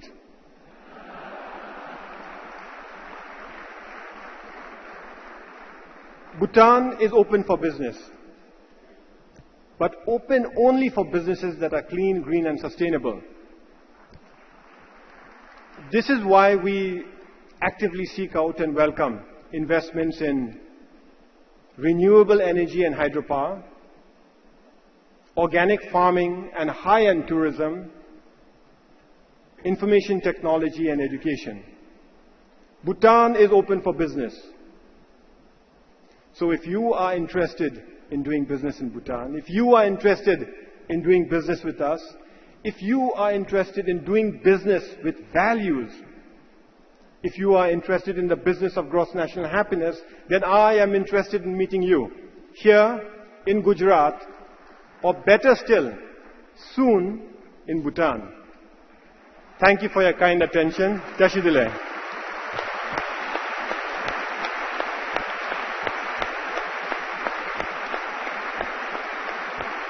Thank you, Prime Minister, sir,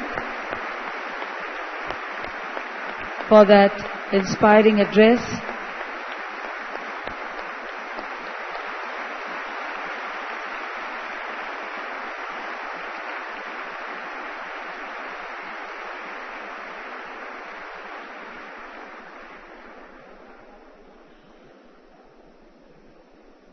Honorable Prime Minister of India, Shri Narendra Modi, is a visionary leader working in mission mode to realize his supreme dream of regenerating and transforming India. His governance model, a development plus model to develop brand India, focuses on 5 T's of talent, tradition, tourism, trade and technology. We are indeed honoured to invite Honourable Prime Minister of India, Shri Narendra Modi, for his inaugural address. Bhale padharya, ghare padharya.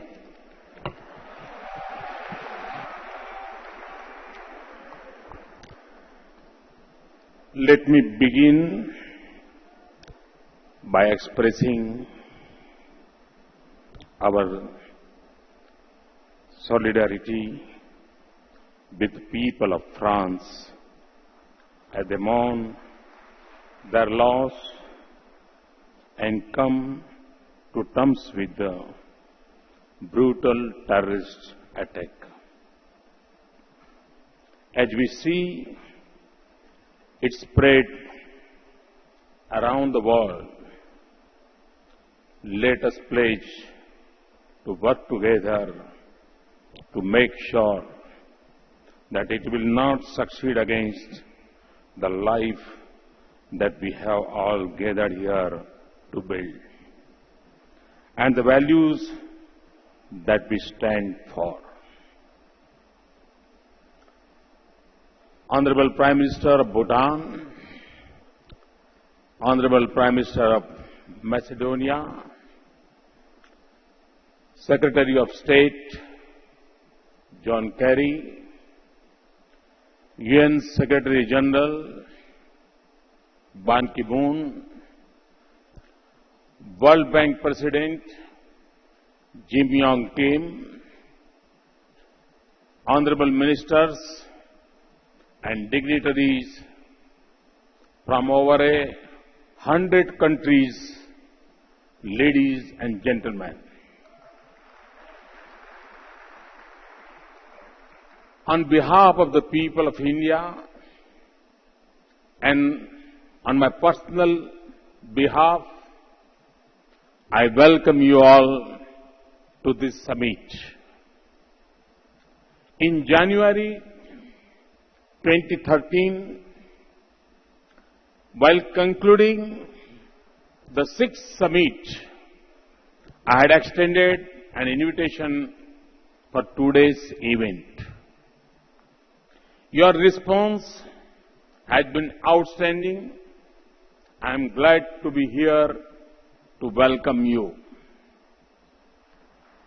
On this occasion, I express my gratitude to the old partners of this event. Both countries and organizations, these include Japan and Canada, without that support, this event could not have come this far. I also welcome warmly and thank new partners like USA, UK, Netherlands, Australia, Singapore, and South Africa for joining this event. I particularly thank the Secretary General of the United Nations and the President of the World Bank for the presence.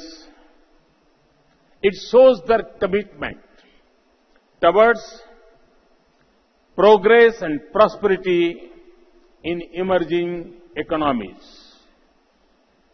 Your partnership has enhanced the enterprising spirit of 60 million Gujaratis.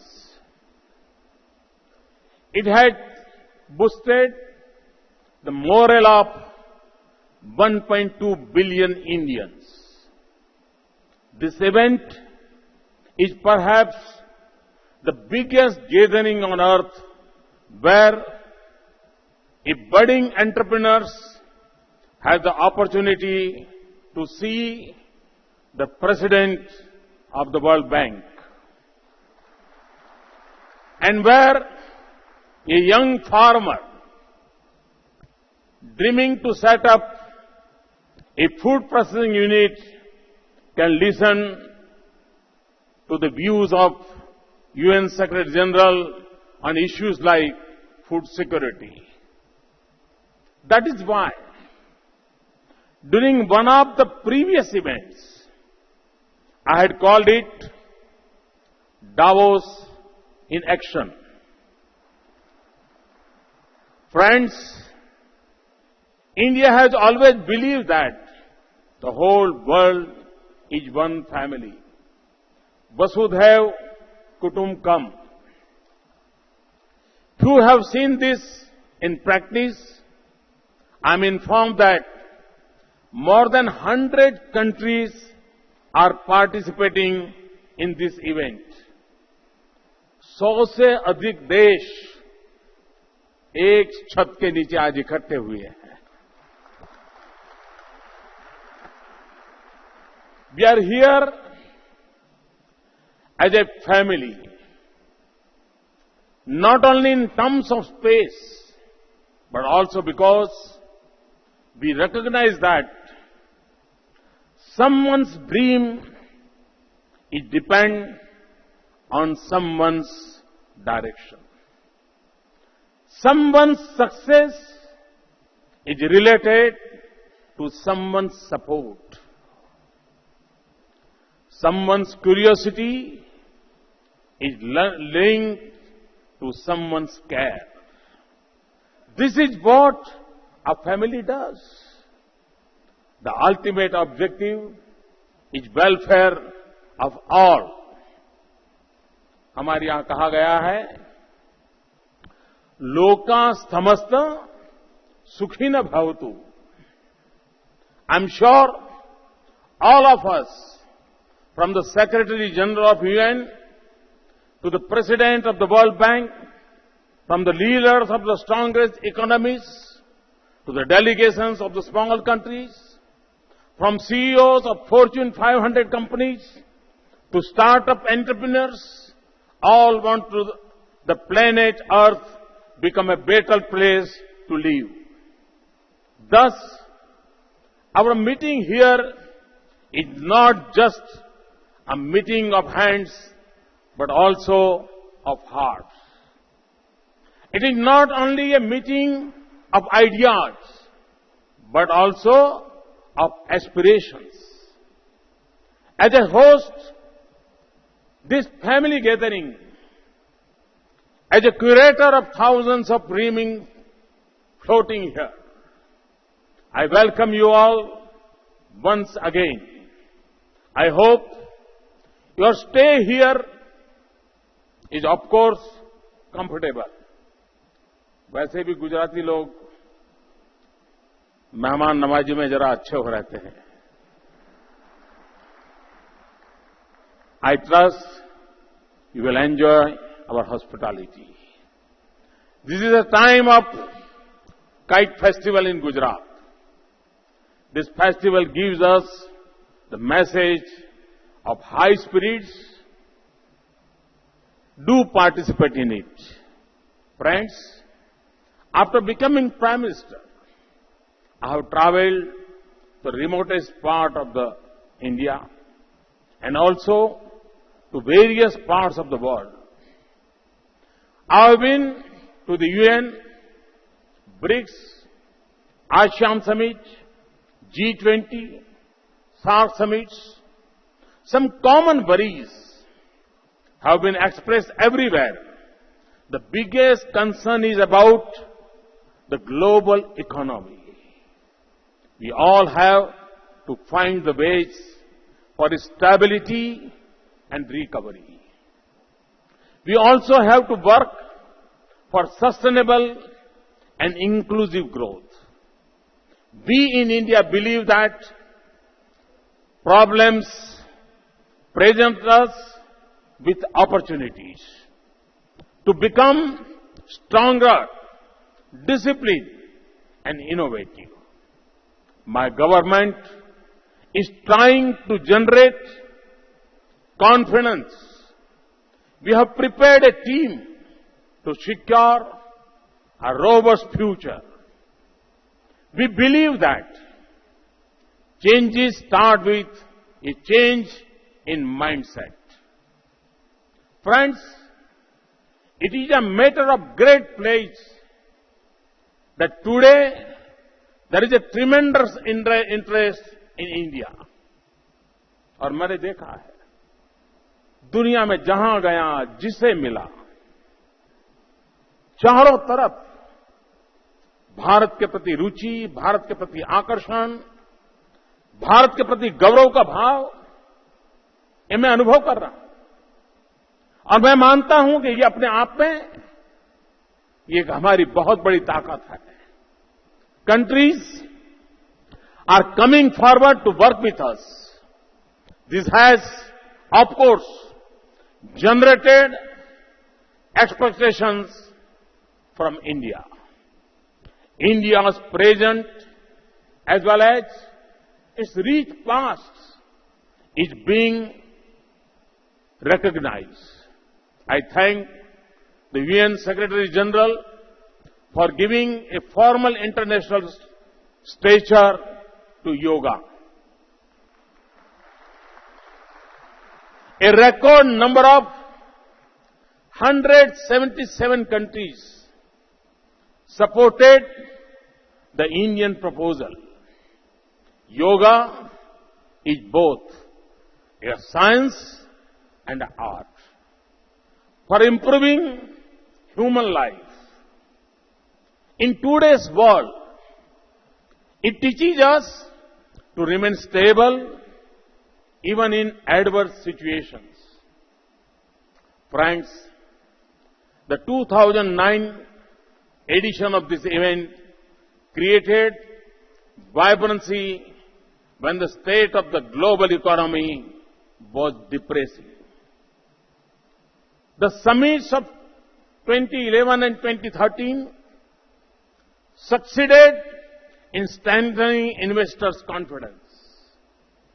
It is only because of persistence with positivity that this event of Gujarat government has become an event for the entire country. This platform has been enlarged so that other states too can take advantage. Today, many other states have adopted this approach. और मैंने पिछले दिनों देखा, मध्य प्रदेश हो, पश्चिम बंगाल हो, सभी राज्य अपने अपने तरीके से एक सकारात्मक भूमिका निभाते हुए प्रयास कर रहे हैं. The government of India is committed to support such initiatives by any state government. Friends, we will have to change the way we have been approaching problems. Recession is often seen just in the context of business and industry. Have we ever thought of recession as being the result of low per capita income in countries where a majority of the global population lives?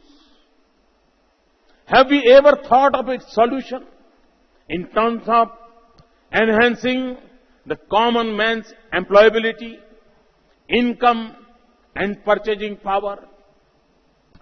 This is the biggest task at hand in India. Mahatma Gandhi rightly talked about the last man. वो दरिद्र नारायण की बात करते थे. And Gandhiji's message can show us the way. It is therefore appropriate that this summit is taking place in Mahatma Mandir. An excellent multimedia exhibition on the life of the Mahatma has been set up in Dandi Kutir. It's very, hardly 3 minutes walk.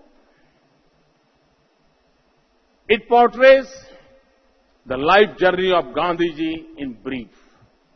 In addition, just a few steps away from the venue, there is a world-class mega exhibition which showcases products and service by leading companies from India and abroad.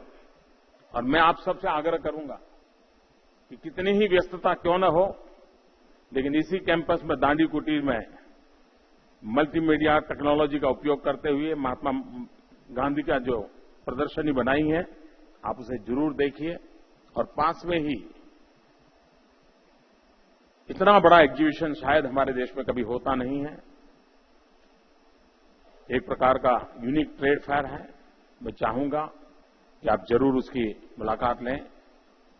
I am sure you will not miss the chance to see this magnificent exhibitions. To me, the best outcome of this event should be inclusiveness and involvement of communities, needing care and development. Thus, this event stands for inclusiveness of small with big, inclusiveness of poor with rich, inclusiveness of gut feelings with mature thoughts. I assure this global platform that India wants to work with the global leadership, be the issues of poverty or ecology. We want to contribute to welfare of the global community. We are aware that with 1/6 of the world's population, our activities will have a global impact. We are ready to learn and make this impact positive. However, India has to be seen from a different angle. It is not just a country of today. It is also an old civilization. It is not just a country of a few cities. It is a country of thousands of towns and several hundred thousands villages. It is a country of diverse communities.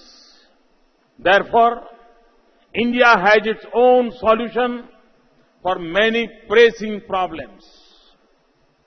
Our philosophy is a philosophy of conservation. Our culture teaches us nurturing of nature. Our way of life is that of harnessing. Such thoughts and practices have excited in India for centuries. Thus, whatever we will do, it will be aligned with our culture, ethos, and beliefs. Because we know this is what will work in India. Friends, our last national elections mark a turning point in Indian democracy. They indicated the high aspirations of our people. This was amply reflected in the record voter participation and a clear verdict in favor of one political party after a gap of 30 years. My government is committed to changing and improving the economic and social conditions of India, including the quality of life. In a short span of 7 months, we have been able to change the atmosphere of despair and uncertainty. Since the first day, my government is actively working to revive the economy. My government is committed to create a policy environment that is predictable, transparent, and fair. Friends, we are on the path of transformation. To start this process, we are making efforts to change the work culture.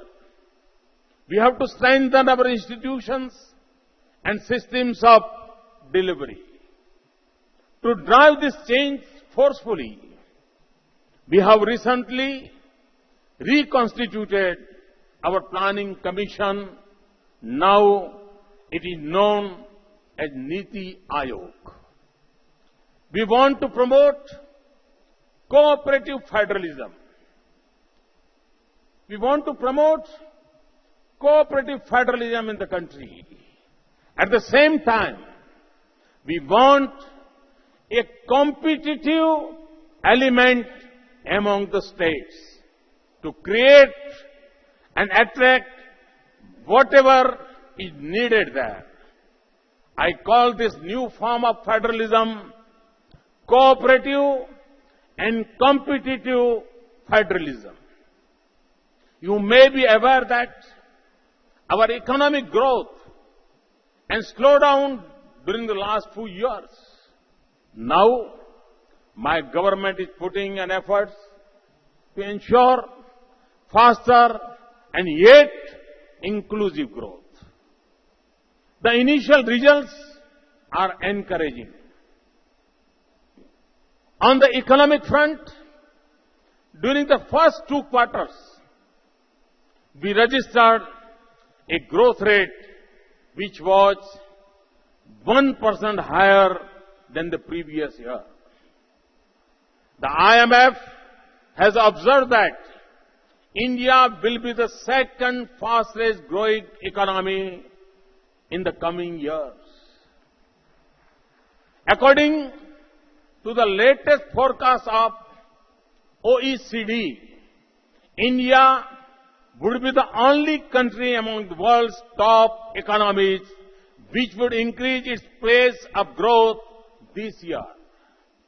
The HSBC's latest report has identified India as the world's largest growing exporter, which is set to move from being the 14th to the 5th largest exporter in the world by 2030.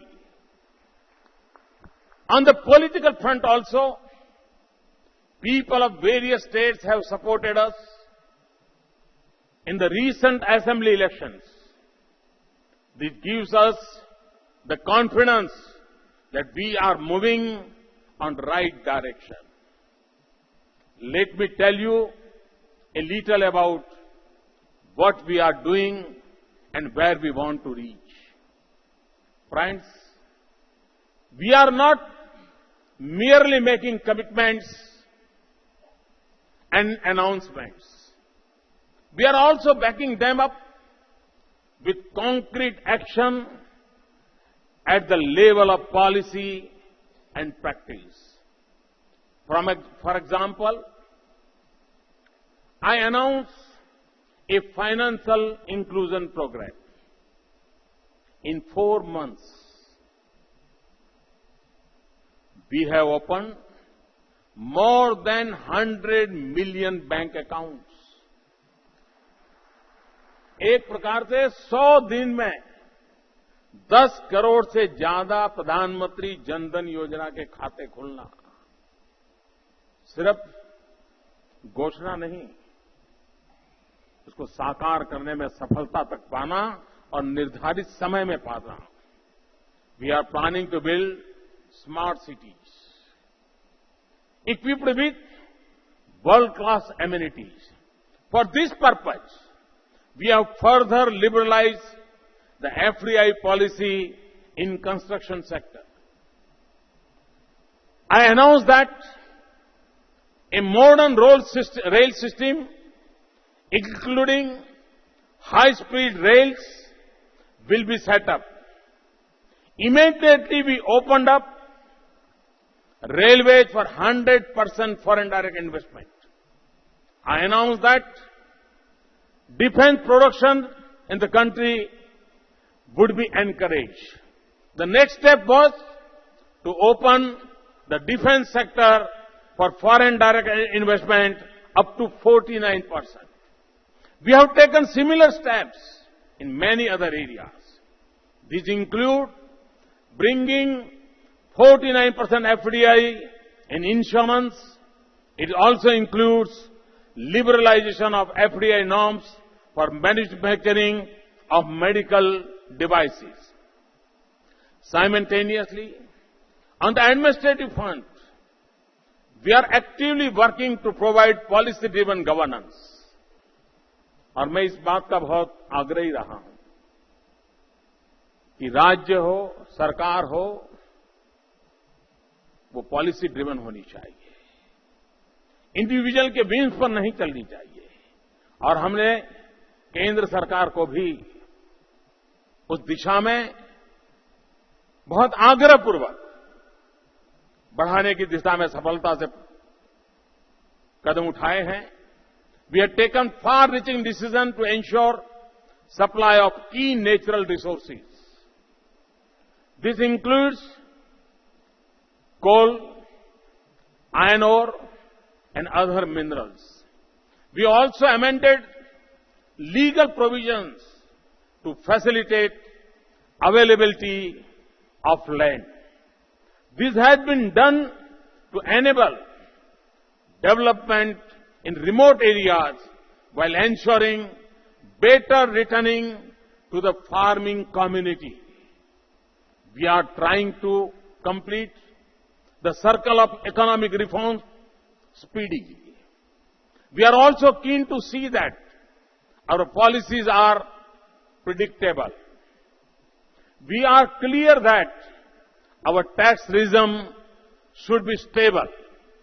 In the last few months, we have taken several decisions in this direction. We have put focus on building infrastructure through public and private investments. This will include national roads, national grids for gas, electricity, and water grid. It also includes rural infrastructure, 24/7 electric supply, farm irrigation, and cleaning of and connecting of rivers. In order to execute the infrastructure plan, a fast-track PPP mechanism is being put in place. We are undertaking the Sagarmala project to ensure port-led development. Existing ports are being modernized. New world-class ports will be developed along India's coastal circle. Ports will be better connected to the hinterland through road and rail. Inland and coastal waterways will be developed as major transport routes. Low-cost airports are being planned to improve regional connectivity, especially to Tier 2 towns and places of economic and tourist importance. We are also keen to move towards the next generation infrastructure. Just as we need highways, we need highways too. When I say highways, information ways. Under the Digital India initiative, IT will be used to drive government process to improve service delivery and program implementation, and also to provide broadband connectivity to the villages. To upgrade manufacturing infrastructure, we are setting up a world-class investment and industrial regions along the dedicated freight corridor and industrial corridors. Government of India is working towards single window clearance at the federal and state levels. 4 months back, we launched Make in India initiative to encourage the growth of manufacturing in the country. We are working hard to make India a global manufacturing hub. We are promoting, in particular, labor-intensive manufacturing. क्योंकि मेरे देश में बहुत बड़ी मात्रा में युवा है और रोजगार हमारी प्राथमिकता है और इसलिए हम लेबर इंटेंसिव प्रोजेक्ट्स को अधिक से अधिक बल देना चाहते हैं. I have launch this initiatives in A campaign mode so that they force us in the government to make faster corrections. कभी कभी लोगों को लगता है कि मोदी हर चीज को हाइप पर क्यों ले जाते हैं, लेकिन ये हाइप सरकार को भी दौड़ने के लिए मजबूर करती है, अपने आप को ठीक करने के लिए मजबूर करती है. ये मोमेंटम अपने आप में खुद को भी परिवर्तन लाने के लिए प्रेरित करता है. The challenge is us to do away with the red tape and become proactive.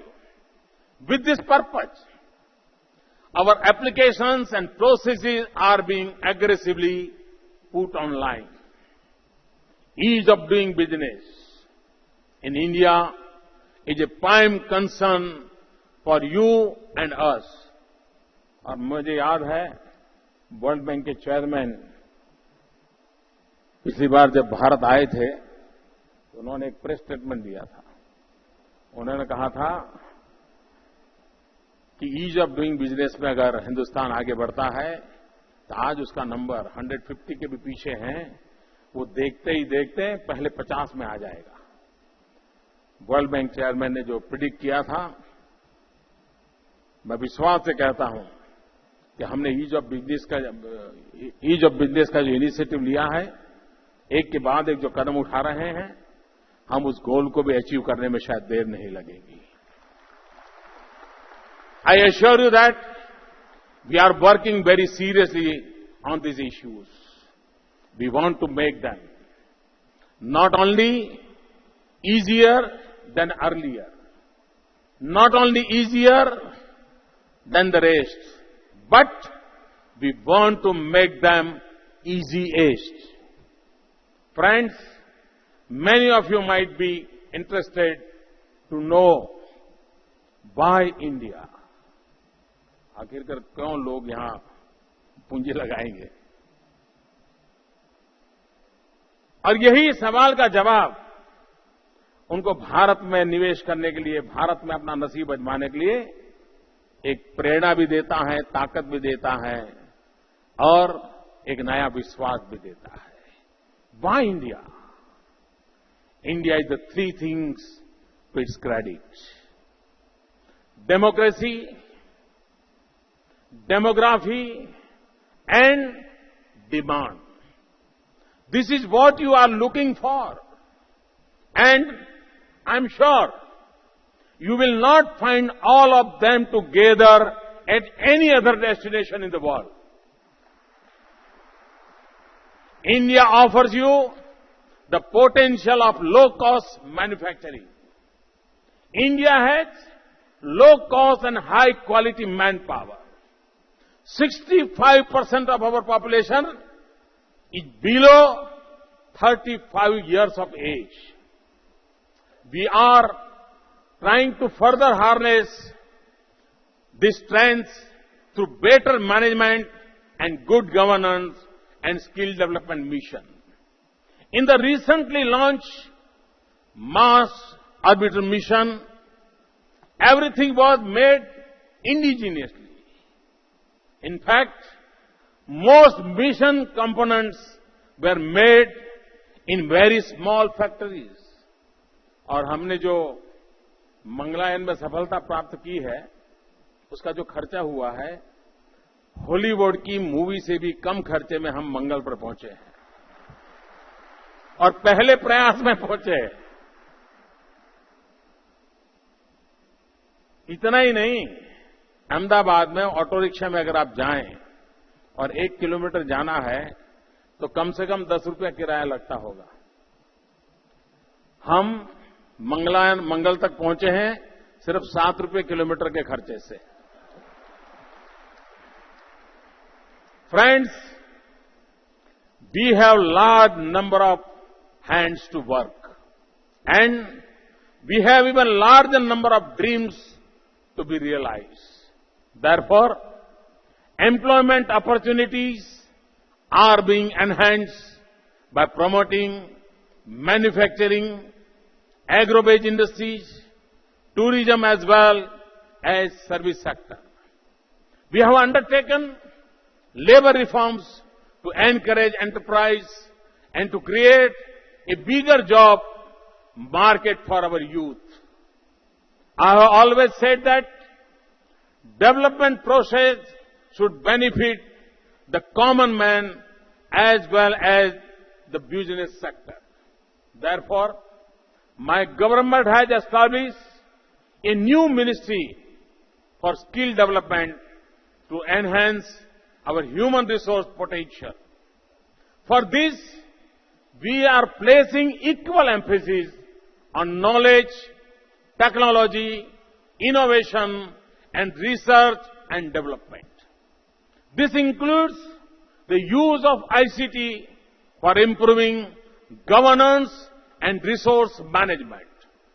I understand because I use modern tools of communication myself, and people are very familiar with my social media activity.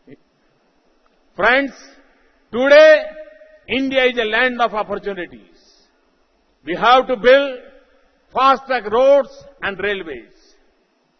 We have to energize homes and factories on a continuous basis. We have to build infrastructure for cities wherever almost half of our population live. We have to take the taste of modern amenities to our rural area, to our every village. We have to propel our growth through value addition in our natural resources and agri-produces. We have to provide service to our people which are of global standards. At the same time, the whole world is looking for certain services. If our human resources can be equipped with skills and technology, we may serve the world in many areas. Thus, there are immense possibilities for global investors in India. The process of development we are talking of is not incremental. We are planning to take a quantum leap. It is not limited to one sector or region. It is truly unlimited. And we want to do things in a cleaner and greener way. We are open to ideas, investments, and innovations. Friends, we have made commitments to our people. We have made commitments to ourselves. We have made commitments for India's great future. We have to write our new destiny. And we have to write in the very short time. We know that to do this, we need an enabling policy framework. We are working constantly to improve it further. However, I can say with confidence that even today, the strength of Indian democracy and independence of judicial system provide a level playing field for long-lasting business. I would conclude by saying that we are dreaming big, and our dreams are numerous. Our dreams can become the seeds of your growth. Our aspirations can propel your ambitions. Friends, on behalf of the government, let me give an assurance. We assure you that we will be available to hold your hands whenever you need us. You will find us standing with you in your journey. If you walk one step, we will walk 2 steps for you. At the end, I urge you to see and realize for yourself that India is changing fast. India is growing fast. India is moving faster than expected. India is learning even faster. India is ready than ever before. Let us join hands. Let us work together for progress, prosperity and peace. मुझे विश्वास है कि गुजरात का ये प्रयास, मैं गुजरात सरकार को, आदरणीय मुख्यमंत्री जी को बधाई देता हूं कि अब तक जितने वाइब्रेंट समिट हुए हैं उससे ज्यादा ताकतवर, ज्यादा ऊंचाई वाला और न सिर्फ गुजरात को, पूरे देश को एक नया विश्वास जगाने वाला महात्मा मंदिर की धरती पर हुआ ये समागम देश की युवा पीढ़ी को नया विश्वास देगा, देश को विकास की नई ऊंचाइयों पर पहुंचने के लिए एक रास्ता दिखाएगा। और इस बात के लिए मैं गुजरात की जनता का, गुजरात सरकार का हृदय से अभिनंदन करता हूं। और आप सब भारत के विकास में शरीक होने के लिए यहां पधारे हैं। दुनिया के 100 देशों से अधिक देशों के लोग पधारे हैं। मैं उन सबका स्वागत करते हुए आपको विश्वास दिलाता हूं, आओ हम साथ चले। बहुत बहुत धन्यवाद। Thank you very much. धन्यवाद मान्यवर प्रधानमंत्री महोदय आपका। Thank you, Honorable Prime Minister, sir, for that very inspiring address, which this August gathering will remember for many more years to come.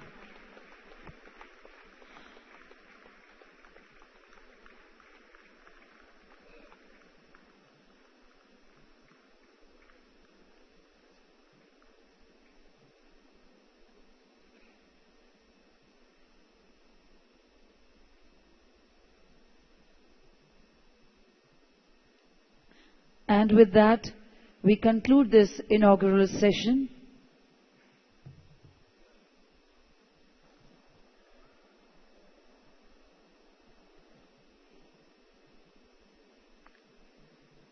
Ladies and gentlemen in the audience and dignitaries on the dais, with that we conclude this inaugural session. We invite you all for lunch. Kindly proceed to the dining areas as per the color codes on your card. And people and guests sitting on the dais, you may please join for lunch at the Prime Minister's Lounge, Gold Star Dining on first floor.